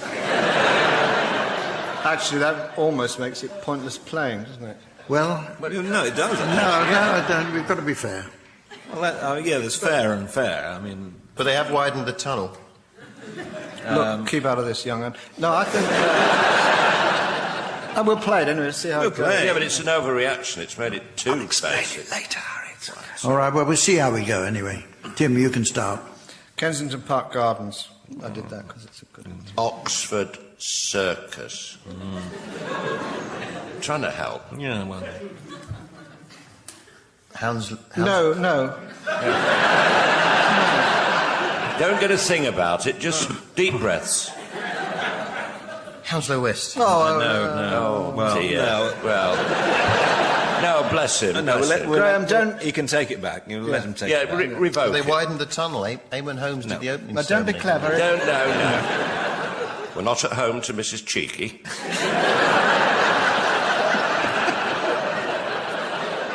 Have another go, Harry, and... Hounslow East. Ah, that's... Yeah, that's all right. Be fair. Be fair. No, be So fair. encouraging.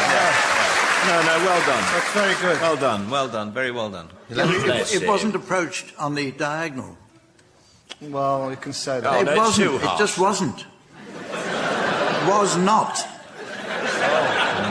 Let's talk about it later when he's gone. all right? Give him a chance. Yeah. No, I will take that, and I'll go Stockwell. There we go. Seven Sisters, I suppose. I did that... Well, it's obvious. Seven Sisters, Bond Street. In your lap. Well, I'm actually very nervous about saying anything now. It's I'm in actually the air and it's there for a long time. close to tears.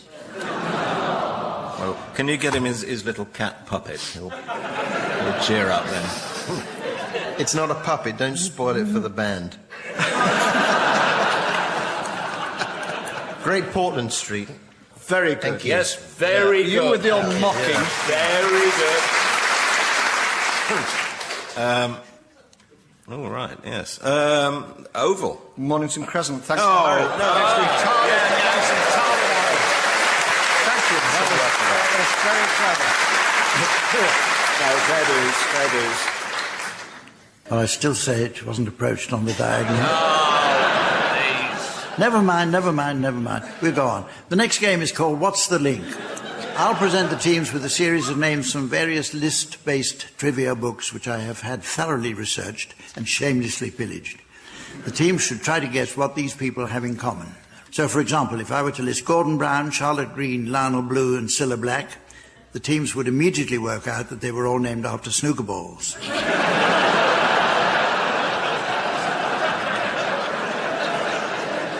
OK, Harry, we'll start with you. Tell me what connects ears, eyebrows, noses, cheeks, tongues, lower lips and nipples.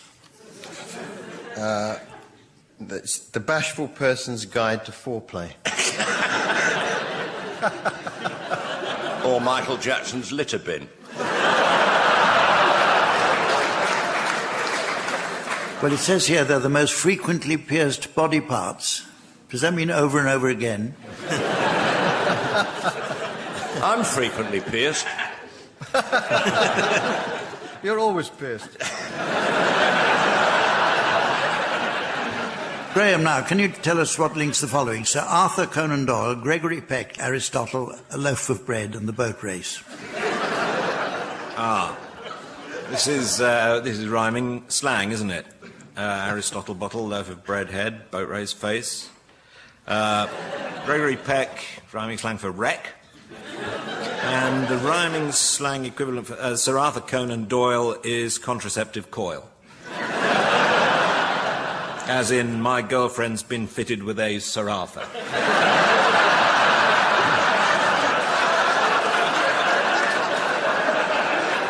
A very full answer there, I think you'll find. Yes. Well, you very nearly got them right. Gregory Peck, as you know, is a Czech. Aristotle is a bottle. That's a bit of a roundabout one. I'm not going into that. A loaf of bread is your head. The boat race is your face. And Sir Arthur Conan Doyle is a boil. As in, I've got a Sir Arthur on me book. Now then, Tim, what connects Boy Scouts, butchers, farmers, and syphilis? These are all hazards of orienteering.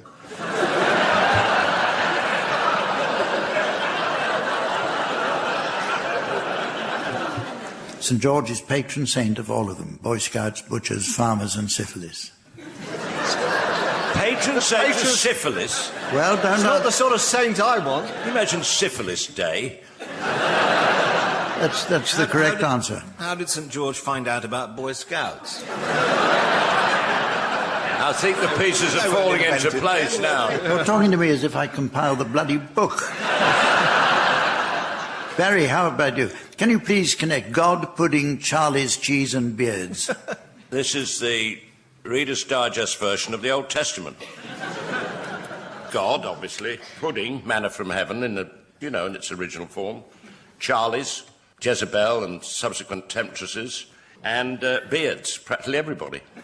Reader's Digest version of the Old Testament. You left out cheese. Oh, no, yes. No, but he had the pudding. Charlie's, yes. Cheese was manna from heaven, and Charlie's were the temptresses in the Old Testament. I'm here to tell you, as they say nowadays, that they're all examples of public school slang. God is a sixth form boy at Eton. Pudding is something very easy. Charlie's is Winchester slang for thick gloves made of twine. Cheese is a dandy. And beards is an exclamation of surprise at the Lees School.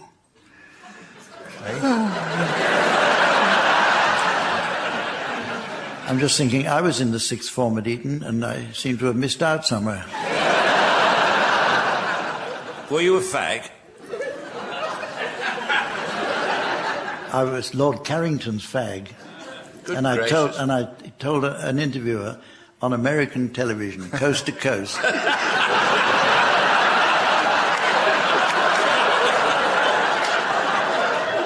And the late Liberace was on the phone before I got out of the studio. Here are some for anybody. What connects Marilyn Monroe, Saddam Hussein, Catherine Cookson, and Coco Chanel? Well, it's not strictly a connection in all of them, because they've all got weapons of mass destruction, except Saddam Hussein.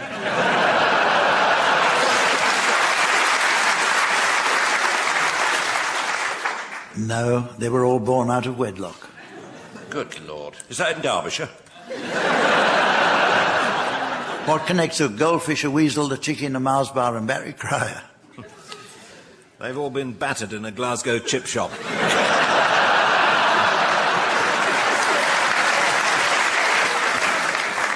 Well, the answer is all have been known to turn white. A goldfish will turn white if left in a darkened room. Some species of weasel turn white in winter. A chicken turns white when cooked. A Mars bar turns white if left out, as we all know, in the sun and then quickly frozen. That's what I'm doing wrong. And Barry Cryer had black hair when he started. What connects Jaws, Wombat, the Sniggerer, and Flop? That's the last four leaders of the Conservative Party. Yeah, that's right. No, I yielded to temptation. The answer is they're all childhood nicknames of members of the royal family. Prince Edward was Jaws, probably still is. Prince William was Wombat, Prince Andrew was the Sniggerer, and Prince Philip was Flop. Whether it was the Queen who gave him that nickname, I don't know. Okay, finally, what connects the hen, the bear, the queen, the drum roll, the surprise, and the miracle? These are all sexual positions. The hen and the bear are self-explanatory, really. The queen is the woman on top, but waving.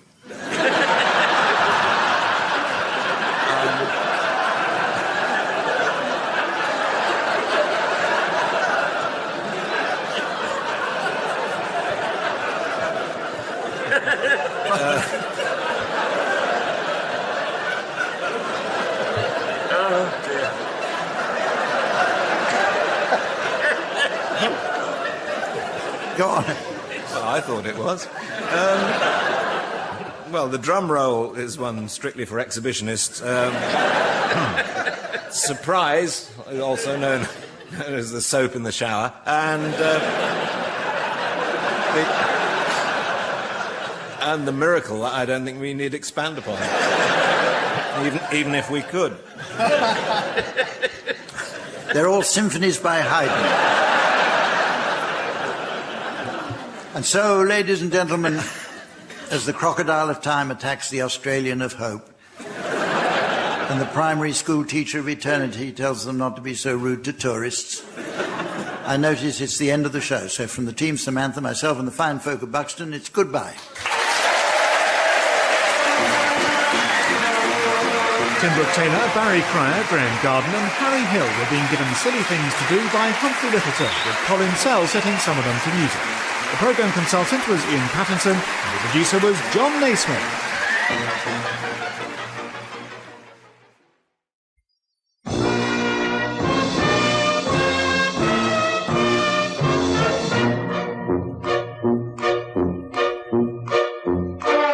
We present I'm Sorry I Haven't a Clue, the antidote to panel games.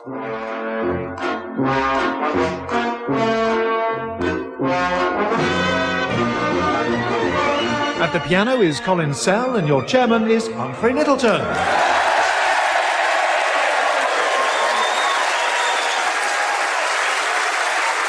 Hello and welcome to I'm Sorry I Haven't a Clue. You join us this week in Torquay, the fine holiday resort on the South Devon coast. The area around Torbay has much to offer the interested visitor, including Kent's Cavern. It was in these caves that archaeologists unearthed Britain's earliest evidence of human habitation from the Neolithic age, including a rudimentary toilet consisting of a prehistoric hole in the ground. And that's not the area's only connection with France.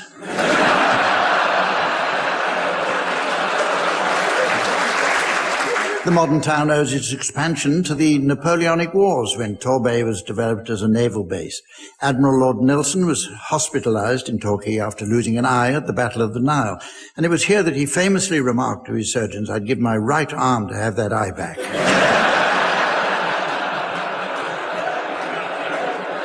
In 1815, Napoleon himself was brought here on his way into exile. He was billeted with his guards at a local inn for a short while, and it was after this that he sent a note that read, "Not tonight, Josephine. I've just been forced to spend the night in the Duke of Wellington."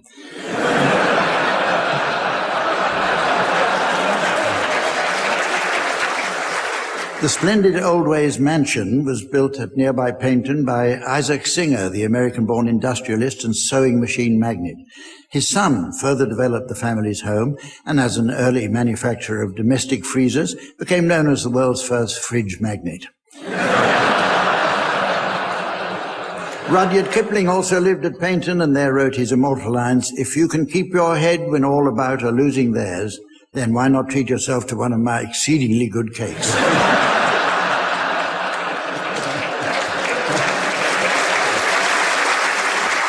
Indeed, this part of the world can boast more than its fair share of famous names. So let me provide something in the way of balance. Let's meet the teams. They are on my left, Barry Cryer and Graeme Garden.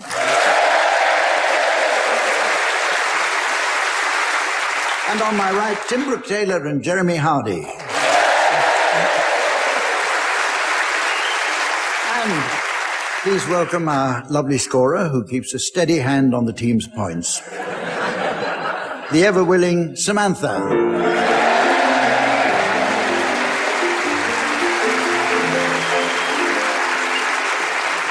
Okay, let's get going. On second thoughts, we'd better stay here. And start with a round of new definitions. I'd like the teams to share with us any new definitions they may have spotted. Barry, can you start? Tantamount. To ride a French aunt.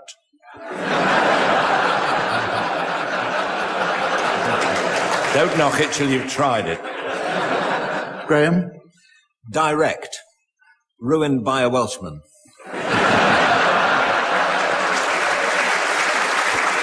Tim? Oxymoron. Stupid cow. Jeremy?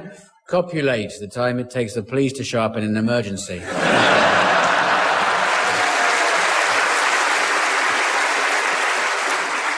Poppycock, a streaker on November the 11th.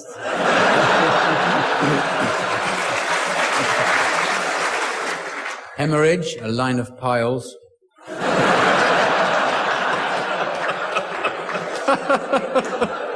And coiffeur, a pretentious drinker. Pandemonium, black and white musical instrument.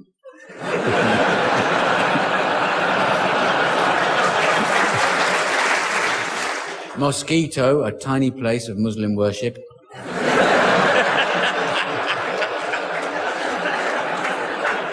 Physique, a Perrier enema.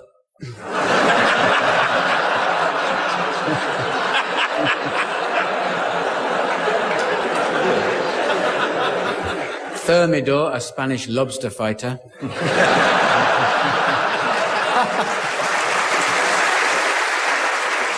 Increment, opposite of excrement.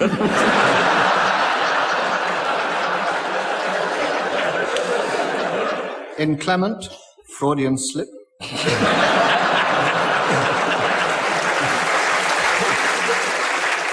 Osmosis, early Australian prophet.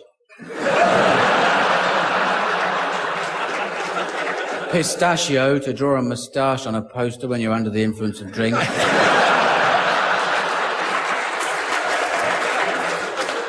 Hindsight, Jennifer Lopez. Gigolo, Jennifer Lopez running.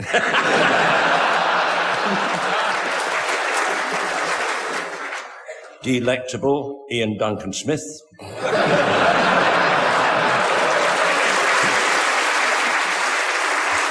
Counterpane, someone who works in the post office.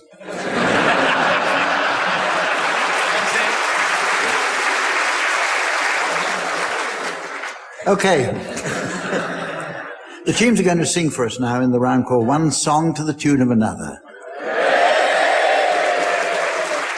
The most obvious analogy to the concept of song construction must be a letter in an envelope. The envelope represents the tune, which carries the letter, and the letter represents the words and is comprised of one or more sheets of notepaper containing a message of some sort.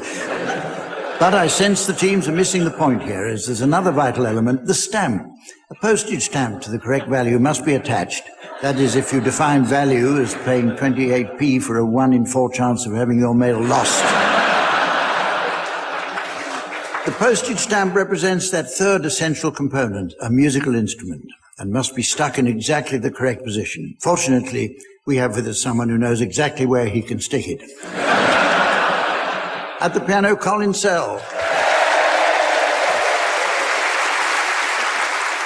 Okay, Barry, we'll start with you. Would you please sing the words of the Simon and Garfunkel song Sound of Silence to the tune of On the Sunny Side of the Street? Hello, darkness, my old friend. I've come to talk with you again because a vision softly creeping left its seeds while I was sleeping, and the vision that was planted in my brain still remains within the sound of silence. In restless dreams I walked alone, narrow streets of cobblestone.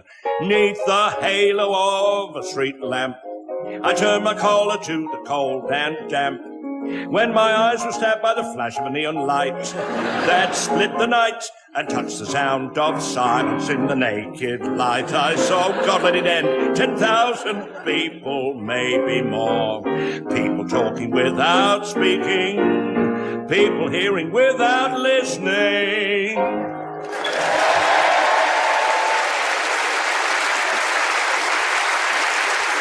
Okay. Now, Tim and Jeremy, I've got a duet for you. Would you please sing the words of I Remember It Well to the tune of The Red Flag? We met at 9. We met today. I was on time. No, you were late. Yes, I remember it well. We danced with friends. We dined alone. A tenor sang. A baritone. Ah, yes, I remember it well. That dazzling April moon. There was none that night, and the moon was June. That's right, that's right. My heart to know that you remember still the way you do. Ah, yes, I remember it well. How often I thought of that.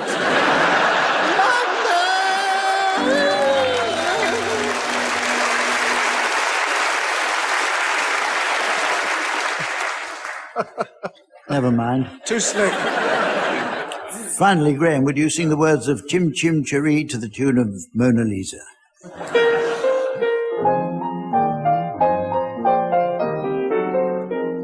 Chim chimney, chim chimney, chim chim cheree. A sweep is as lucky can be. Chim chimney, chim chimney, chim chim cheroo. Good luck will rub off when I shake hands with you. Or blow me a kiss, and that is lucky too. Now as the ladder of life it has been sprung, you may think a sweep's on bottom must run. Now I spends me time in the ashes and the smoke. In this whole wide world there is no happier blow. Chim chimney, chim chimney, chim chim cheree. God bless you, Mary Poppins.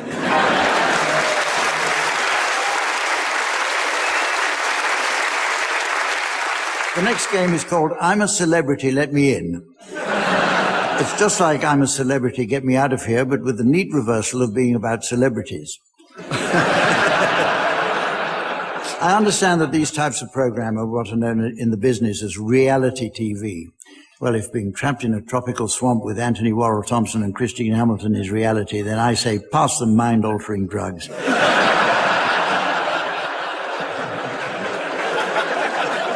The leading player in the genre is, of course, Big Brother, the show that took its name from Orwell's book 1984. Orwell went on to write The Road to Wigan Pier, but only achieved his greatest acclaim after teaming up in a double act with Keith Harris.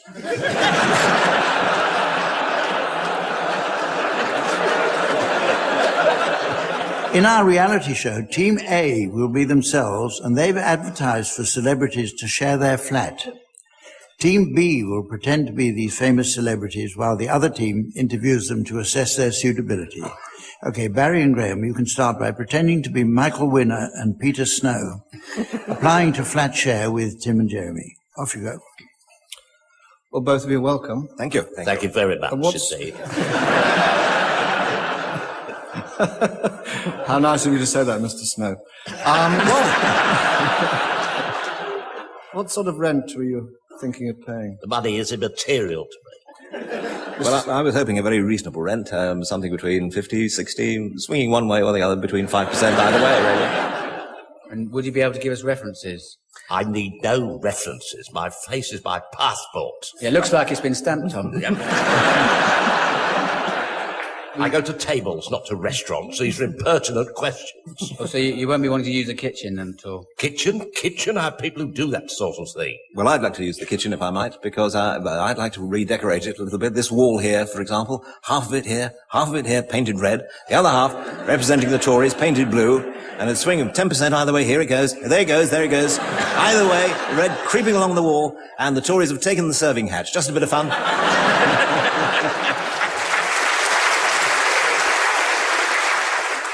Will you be bringing girlfriends back? Well, the plural would be more applicable. Many lady friends, some of whom haven't even been born yet.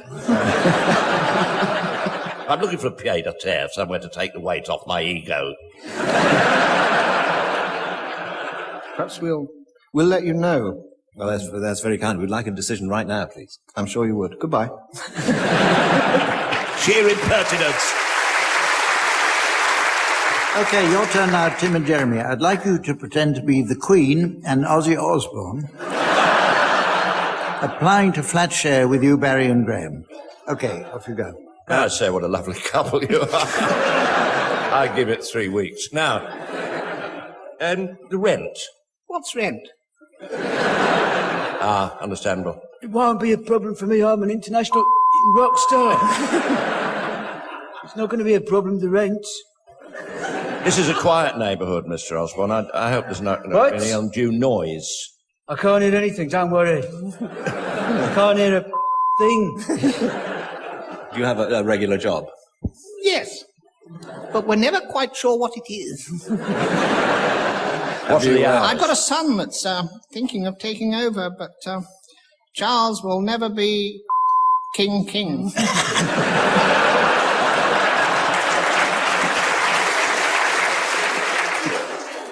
My job.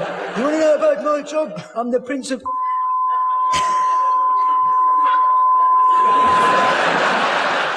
Darkness. Have you any references, Mr. Osborne? I don't need references. My...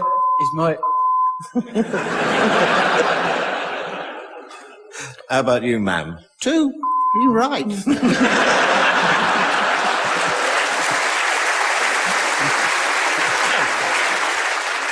The next round is called Soap and Flannel, and it's inspired by the massive proliferation of soap operas already swamping our TV schedules. With so many of these real-life dramas on, you wonder how they manage to squeeze in any gardening or cooking at all. The round is very much about marketing and the promotion of brand names. Actually, it's quite interesting how many brand names have entered the language as generic terms. A vacuum cleaner is often referred to as a Hoover, which is a brand name, as is jacuzzi, an Italian registered trademark meaning somebody else's urine.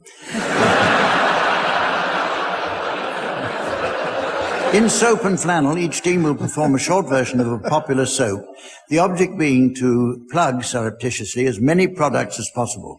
The opposing team will score points for each brand name they spot. Okay, Tim and Jeremy, you can start, and I'd like you to provide us with a commercial version of Emmerdale. Off you go. All right. How do, Seth? How did you get that bump on your head? Banged it on cistern in gents. I'm always telling you, when you go in that toilet, duck. Oh. Still up for that fun run, then? Aye, I shall run that marathon despite your Snickers. Tell me, where's Jack and Ben and Tom? Working in fields. Oh, yeah? Aye. Jack's on fences, Ben's on hedges, and Tom's on holiday. Tom's on holiday, right. Aye. How are you finding your new tenant? Super. but I'm putting rent up. Oh, you're charging tenants extra, then? Aye. Have you heard about this vicious and probably apocryphal big cat that's savaging flocks? No. Oh, you should see that monster munch. Oh, look out window. What's that £1/4 pound of dairy product? Nesting on that chimney. Your problem is you can't tell stork from butter. What's happened to those Picassos you had hanging in Snug Bar? We sold them, got millions for them. Were those originals? Well,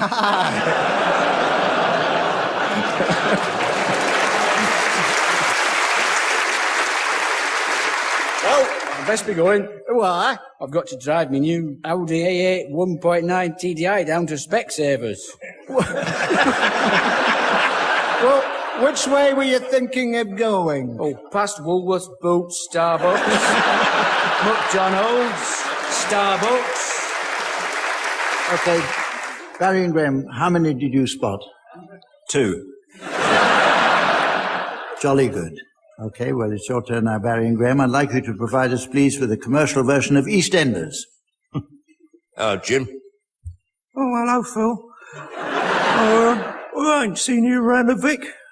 Oh, the Vic, yes. Here, Dorothy. What do you want, Jim? Where you been? I thought you'd done a Disprin X. I've been to see Dr. J. Collis Brown. No. What? The old trouble? Oh, yeah, the Tate and Lyles are giving me jip. It's a right pain in the pedigree, chum. Did you go on the bus? No, I went on the old Oxo Q. Oh. Yeah. You'll never guess who was in here till last night. Who? Chris Eubank. He swept in, swept out again. Did he say anything? Yeah, he just said fee-fi-fo-fum. What's that? That's his phone number. Yeah.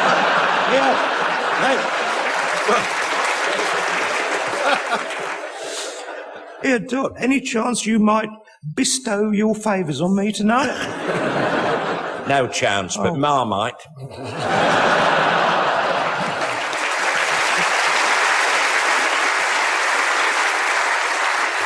OK, Tim and Jeremy, how many did you get? I only got Kellogg's Crunchy Nut Cornflakes. I didn't hear anything else. You get the DVD? Oh, is that the goodies DVD? That's the one, yeah. Yeah, I heard that, yeah. Apparently it's a very reasonable price. Yeah. With 8 shows in it. Excellent Can quality. you believe that, yeah? No. You can get it at the clinic. How would you know? OK, teams, let's play a round of Cheddar Gorge. This is but one of many games based around famous places and landmarks. Others include Eiffel Tower, which involves being poked in the eye with a souvenir of Paris. Then we have River Jordan, a delightful pastime based around dropping a waste of space off a bridge.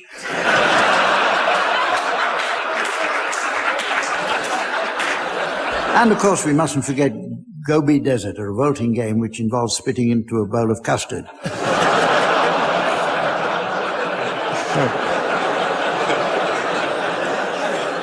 Hang on, that's Gobi Dessert. In Cheddar Gorge, each panelist will exchange a word in turn in order to construct a coherent sentence on a given subject, the object being not to complete the sentence. If I detect a full stop, you hear this as I poke this heifer with my cattle prod. OK, teams, the subject of your sentence is a school sex education talk. Tim, you can start. Boys and girls often like me to take a serious look at the practice of what we call the natural progression of disgusting yet strangely enjoyable activities between men and married ladies who are very very happily yet strangely attractive to each other because they like to indulge in certain sexual practices which, as you will understand, I like to talk about a kind of practice which is disgusting yet some people like you would decide to have a tentative child with another of the people who are coming together today.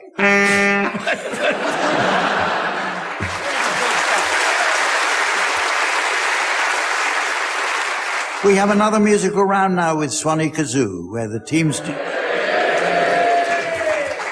it's where the teams duet on the Swanee whistle and the kazoo. What once seemed an unlikely combination have become words that go together as naturally as ant and deck or which is which.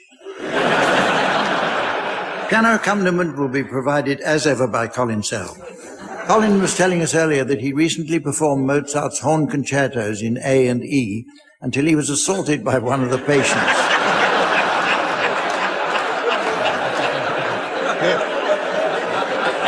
At least he was handily placed to have his trumpet surgically removed. OK, we'll start with you, Tim and Jeremy. I'd like you to provide us with a version of You're the One That I Want from Greece to feature Jeremy Hardy as John Travolta on the kazoo and Tim Brooke-Taylor as Olivia Newton-John on the Swanee whistle.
Finally, Barry and Graeme, would you provide us with a version of the James Bond theme to feature Barry Cryer on kazoo and Graeme Garden on Swanee whistle?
I notice it's very nearly the end of the show, but there's just time to fit in a round of Babies Film Club. Incidentally, Tim Brooke-Taylor was telling us earlier that he's been doing a spot of babysitting recently, and Tim explained that last week he was trying to burp his new grandson over his shoulder when he suddenly wet himself in a huge shower that went everywhere.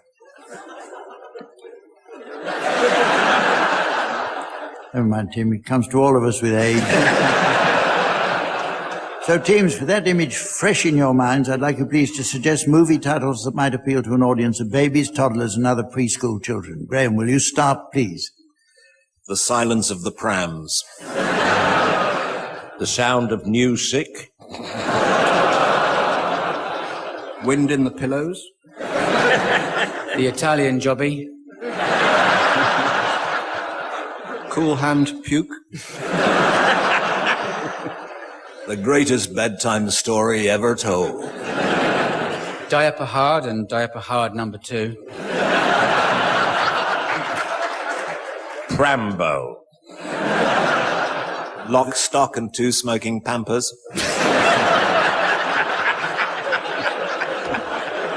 The Man in the Iron Bib. A Fistful of Dollies. For a few dollies more. Journey to the Early Learning Centre of the Earth. Zombies, Dawn of the Dead, we're still night feeding. Just one more push, I can see the head of Alfredo Garcia.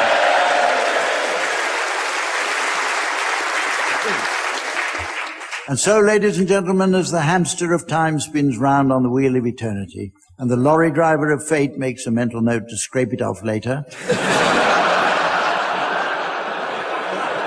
I notice it's the end of the show, so from the team, Samantha, myself, and the good folk of Torquay, it's goodbye.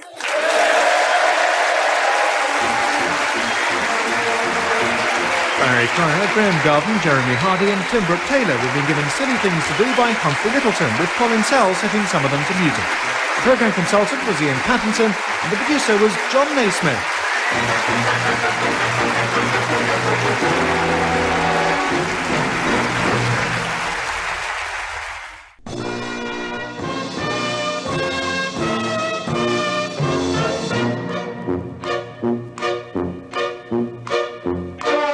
We present I'm Sorry I Haven't a Clue, the antidote to panel games.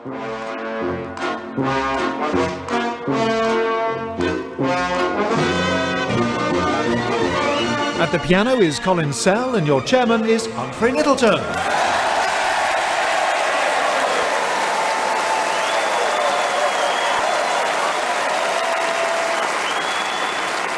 Hello and welcome to I'm Sorry I Haven't a Clue. You join us for a second week in Torquay, the Queen of the English Riviera. In the 18th century, this coastline became the notorious haunt of smugglers, who constantly evaded capture to the irritation of customs officers. Contraband would be unloaded and carried under cover of darkness from nearby Smugglers' Cove to the cellar of the Smugglers' Inn. If only the customs men had had more to go on.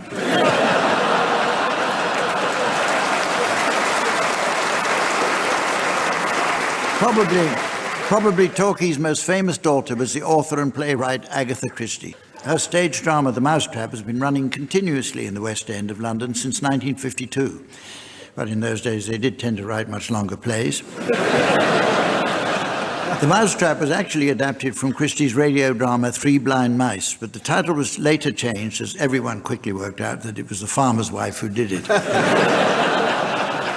However, Torquay is not without its stage mysteries. Let me introduce 4 of them. They are on my left, Graeme Garden and Barry Cryer.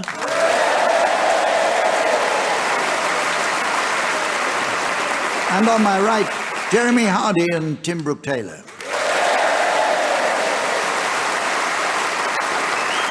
And please welcome our hard-working scorer, back for the daily grind here on the desk next to me. It's the delightful Samantha.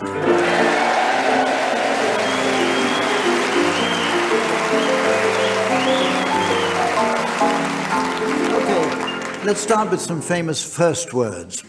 The last words spoken by the famous are often recorded for posterity, but rarely their first.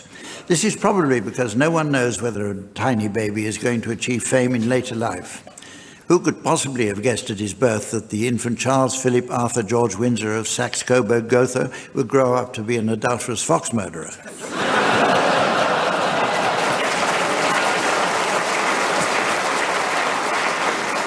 And if the receptionist at the Tower of London is listening, can I have a room overlooking the moat? With our audience's thirst for knowledge very much in mind, teams, I'd like you please to suggest the first words ever spoken by certain well-known persons, either living or dead. Jeremy, would you care to start, please? Oedipus, I'll be back.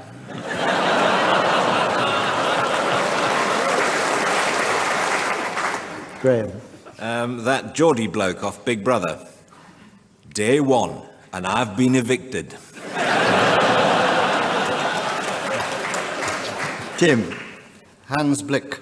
Nope, didn't find anything there either. Barry. Alfred Hitchcock. Boo! Jeffrey Archer. I've just been found under a gooseberry bush.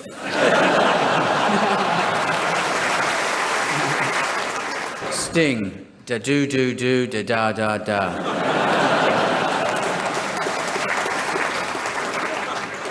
Tequim Whittock.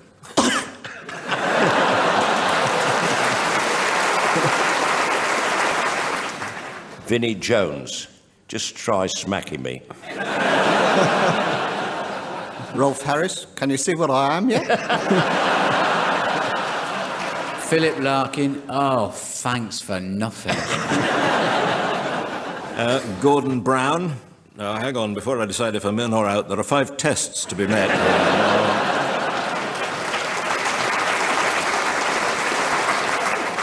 Leslie Phillips. Well, hello, nurse.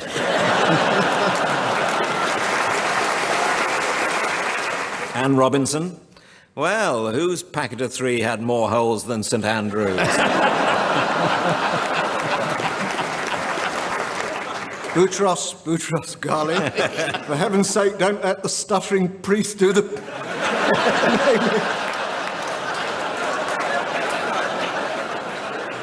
Andrew Lloyd Webber. What do you mean I wouldn't feed him if I were you?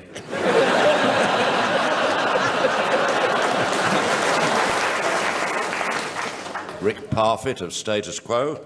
Where are the other 2 chords?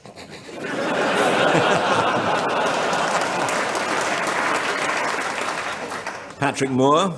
Do you know, this is the first time I've seen Mars.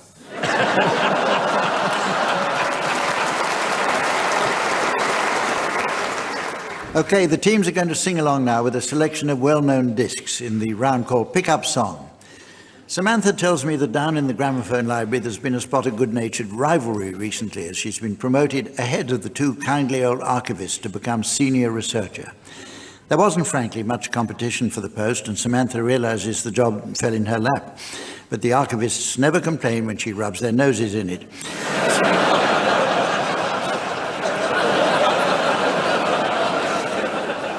Samantha is now poised at the record deck with this week's selection of discs and is ready to give them a spin.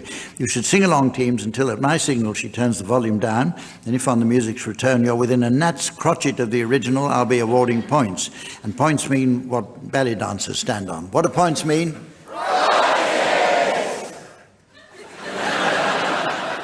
What did Pavlov have that I haven't got? Had control of saliva, for one thing.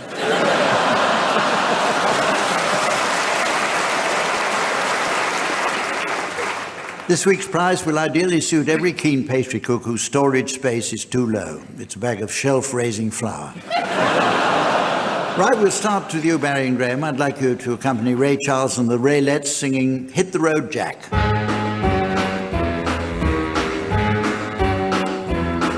Hit the road, Jack, and don't you come back no more, no more, no more, no more. Hit the road, Jack, and don't you come back no more.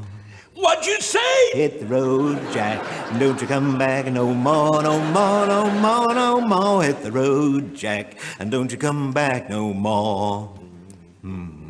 Oh, woman, oh, you treat me so mean. You're the meanest old woman that I ever have seen. I guess if you say so, I'll have to pack my things and go. That's right, hit the road, Jack, and don't you come back no more, no more, no more, no more. Hit the road, Jack, and don't you come back no more. What'd you say? Hit the road, Jack, and don't you come back no more, no more, no more, no more.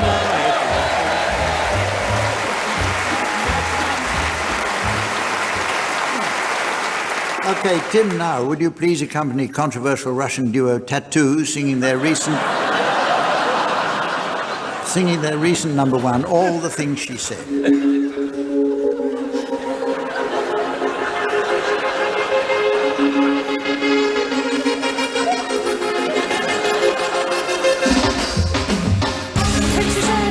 She said, running through my head, running through my head, running through my head.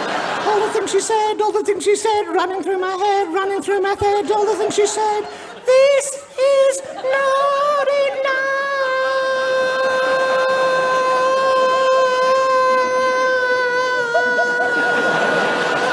I'm in serious shit. I feel totally lost and I'm asking for help. It's only because being with you has opened my eyes. Could I ever believe such a perfect surprise? I keep asking myself, wondering how. I keep closing my eyes, but I can't look you are. Want to fly to a place where it's just you and me. Nobody else, so we can be free. Nobody else, so we can be free. All the things she said, all the things she said, all the things she said.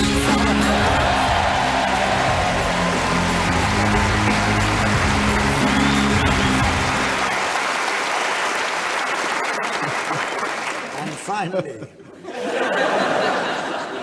Jeremy, would you please accompany Atomic Kitten singing Eternal Flame?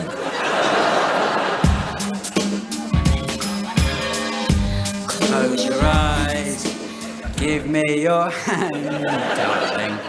Do you feel my heart beating? Do you understand? Do you feel the same? Or am I only dreaming? Is this burning an eternal flame?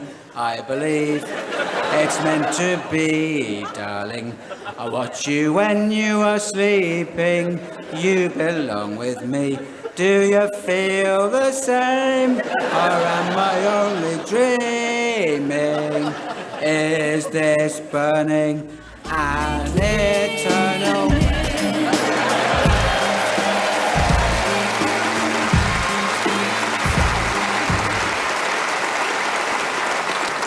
What? Two tuning forks walked out. They forked off, did they? Yeah. Jeremy, you can have 1 point for coming back in the same song.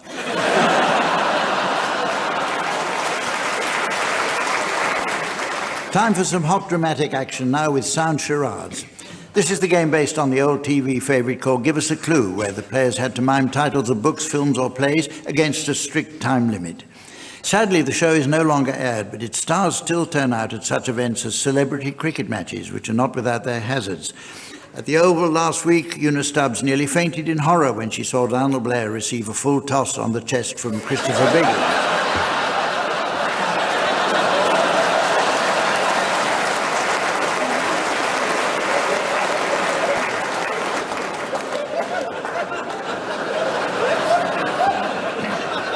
Tim and Jeremy, you're to start, please, and your title will shortly be displayed to the audience via the laser display screen. And here's the mystery voice for listeners at home. Midnight Cowboy. Midnight Cowboy. It's 2 words, and it's a film. Bong. Bong. Bong. Bong. Bong. Bong. Bong. Bong. Bong. Bong. Bong. Bong.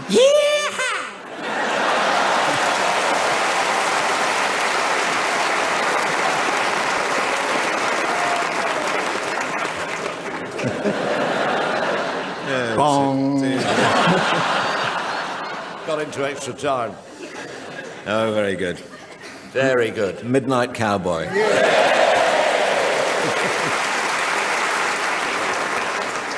It's your turn, Barry and Graeme. Your title's being exhibited to the audience now via the laser display board. And here again is the mystery voice for listeners at home. Gone in 60 seconds. Gone in 60 seconds. It's a film. Film? 4 words. 4 words. And it goes like this. Oh, are you still here? Yeah, but I'll be off in a minute.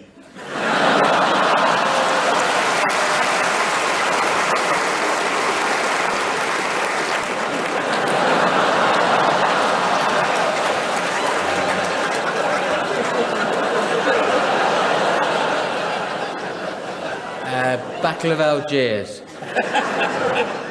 Gone with the Wind. Stick with the word wind. Gone but not forgotten. But that's not a film, is it? With a time element in it. Hours. Gone with the hours. No. In the dialogue. In the snappy dialogue. In the snappy dialogue. I'm off. Goodbye. There's an element of time. The trouble is, I wasn't listening. I mentioned You stopped talking before you'd engaged our interest.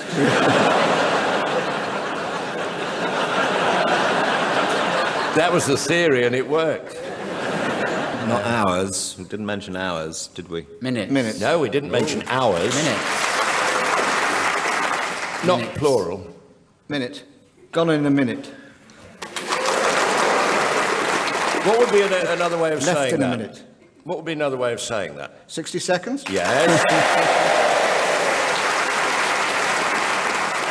Snow White and the Seven Dwarfs. Well, next up, we're going to play one of the many party games I used to enjoy as a lad. Back then, our favourite was undoubtedly Pass the Parcel.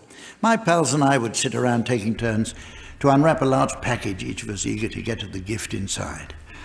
Oh, what happy days we enjoyed working at the sorting office.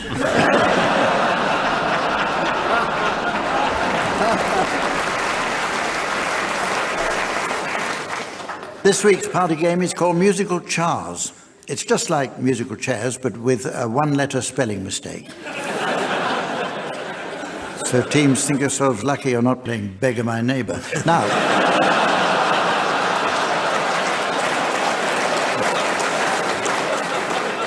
the theatre management asked the teams to leave the premises as they found them.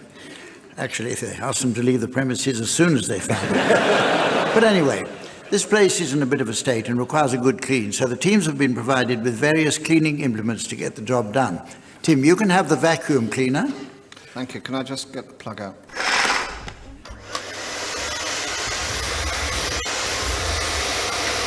Graeme, you can have the dustpan and brush. There's a bit over there as well.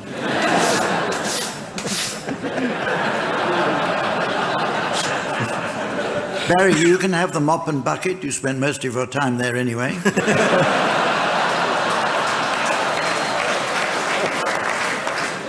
It's the ferret and squeegee, you know that. This is me.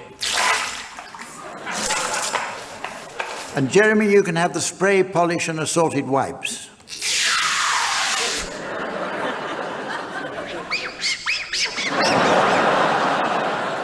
Polishing the table with sooty there. Right, now, on my command, Colin Sell will start to play the piano and the team should begin cleaning. But when the music stops, the teams must cease their cleaning. Anyone caught cleaning after the music stops will be disqualified. Eliminated players may challenge, and I'll carefully consider their protests before rejecting them out of hand. OK, would you start us off now, please, Colin?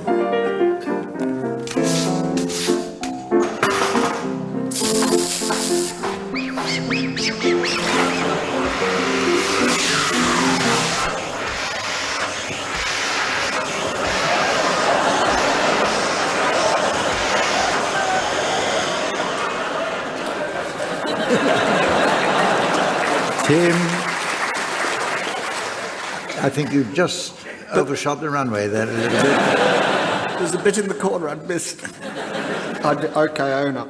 It's a fair call. OK, there's only 3 of you left now. Colin.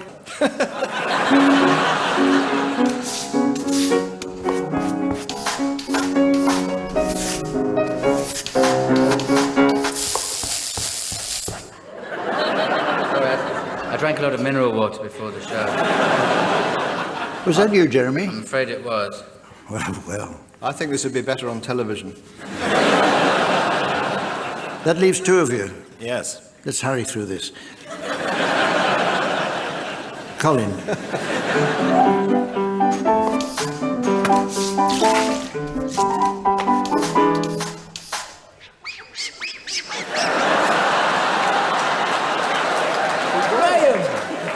Graeme licks my You did wife. it again, you were told. Graeme's had his hands on my wet ones. The stubborn stain. So Graham's out. So Gosh, this is that leaves exciting. only you, Barry. Carry on, Colin.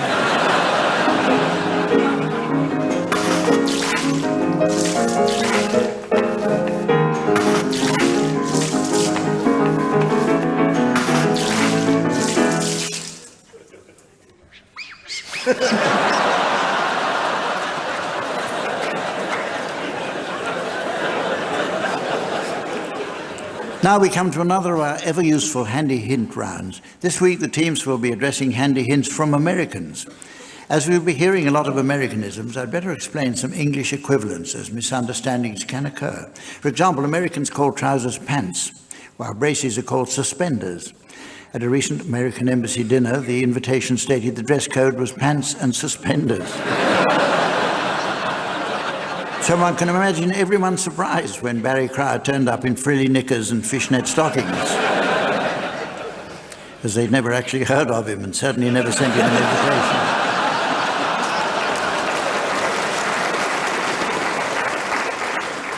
OK, teams, let's hear your homespun solutions to these household problems. We'll start with you, Tim. What's a great way to attract woodpeckers? Tell them for 1 week only it's half price for woodpeckers.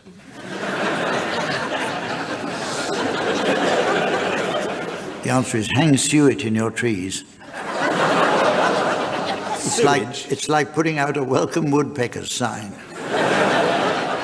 Well, gee. Sewage or suet? Not suet.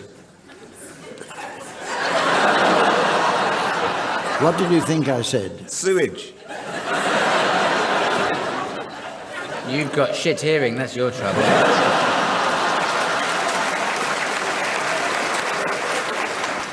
Why might it be useful, Barry, to travel with a potato if you're driving an old car? Well, it's company.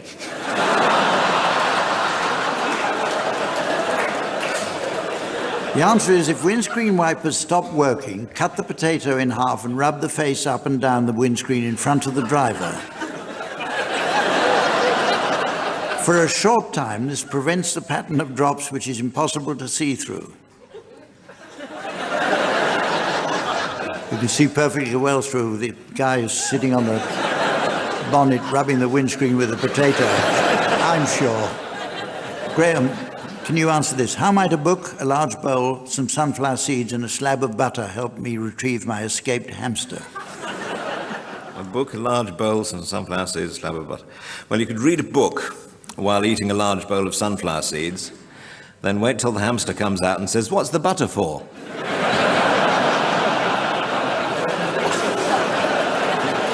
Then you grab it. Very good. If your pet hamster gets loose in the house, smear the inside of a big bowl with butter and put the sunflower seeds at the bottom. Use the book as a ramp. Jeremy, what can you do if you don't want skunks in your garbage? Don't throw them away.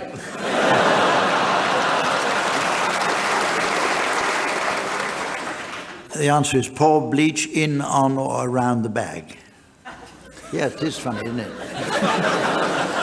Here are some for any of you to have a go at. Why might a roll of cling film prove invaluable during long journeys with your caravan? It'd be company for the potato.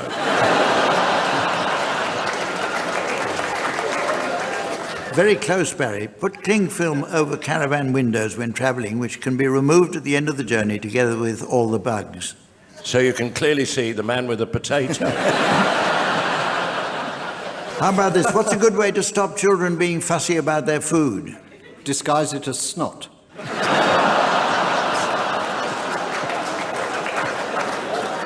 The answer is put a variety of food in a dish to make it interesting for them. E.g., you could use an ice cube tray and put things such as nuts, raisins, currants, cheese, etc. into each compartment. That wouldn't work. I want some more of the one over there. So make them more fussy. More fussy. Yeah. You're not blaming me for all this. No. You're better off using the ice tray as a ramp, I think. Yeah. What can you do? How about this one? What can you do if your dog gets sprayed by a skunk? Well, if you don't like the new colour, you can respray it.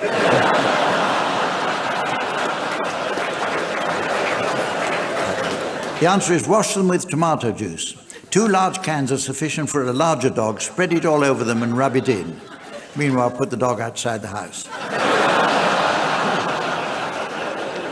I'd get the potato man to do it myself. Yes. Finally, what's the secret of a healthy morning glory? Full bladder.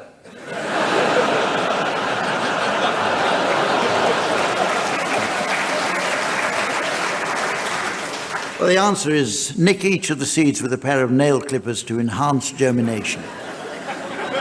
That brought tears to my eyes thinking about that. Well, it's very nearly the end of the show, but it's just...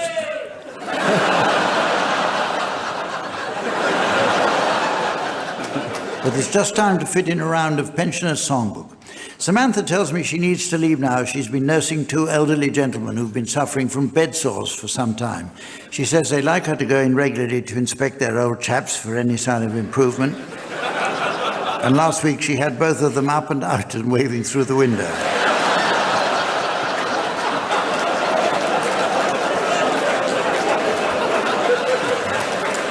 So while she's away attending to them, I'd like the teams to suggest song titles that might appeal to an audience of senior citizens. Tim, will you start, please? It's my party and I'll die if I want to. Memories are made of, Your colleague Helen Shapiro, that wonderful song, Walk in Bath to Happiness. the green, green grass of I'm not going in a home. I'm Henry VIII, I am. No, you're not.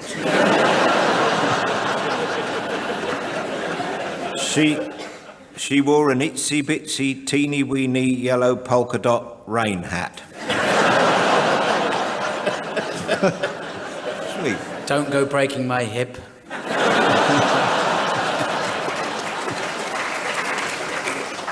Goodness gracious, great balls of wool.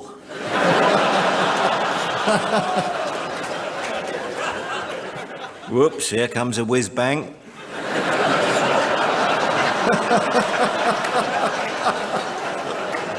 What is this thing called, love?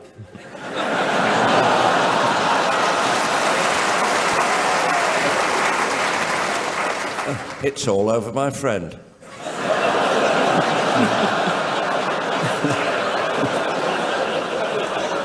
Donald, where's your trousers? These shoes are made in Dorking. Whole lot of shaking going on. Do-wah, diddy-diddy-dum-diddy-do, we know each other. playing bridge with my troubled waters.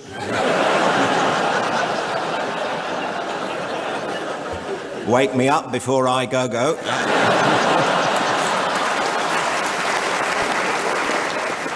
You say hello and I say pardon? Zimmer time and the living is limited.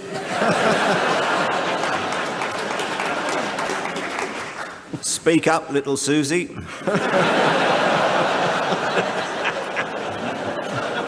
Smile, no, your teeth are missing. My corn is the size of an elephant's eye.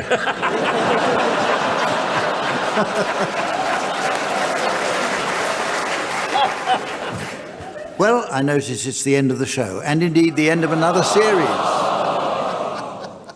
Yes, I don't mind telling you, it's at times like these that my emotions can get the better of me, and I can sometimes find a tear forming in my eye. Sheer joy and relief often have that effect. So, from the team, Samantha, myself, and the fine folk of Torquay, it's goodbye.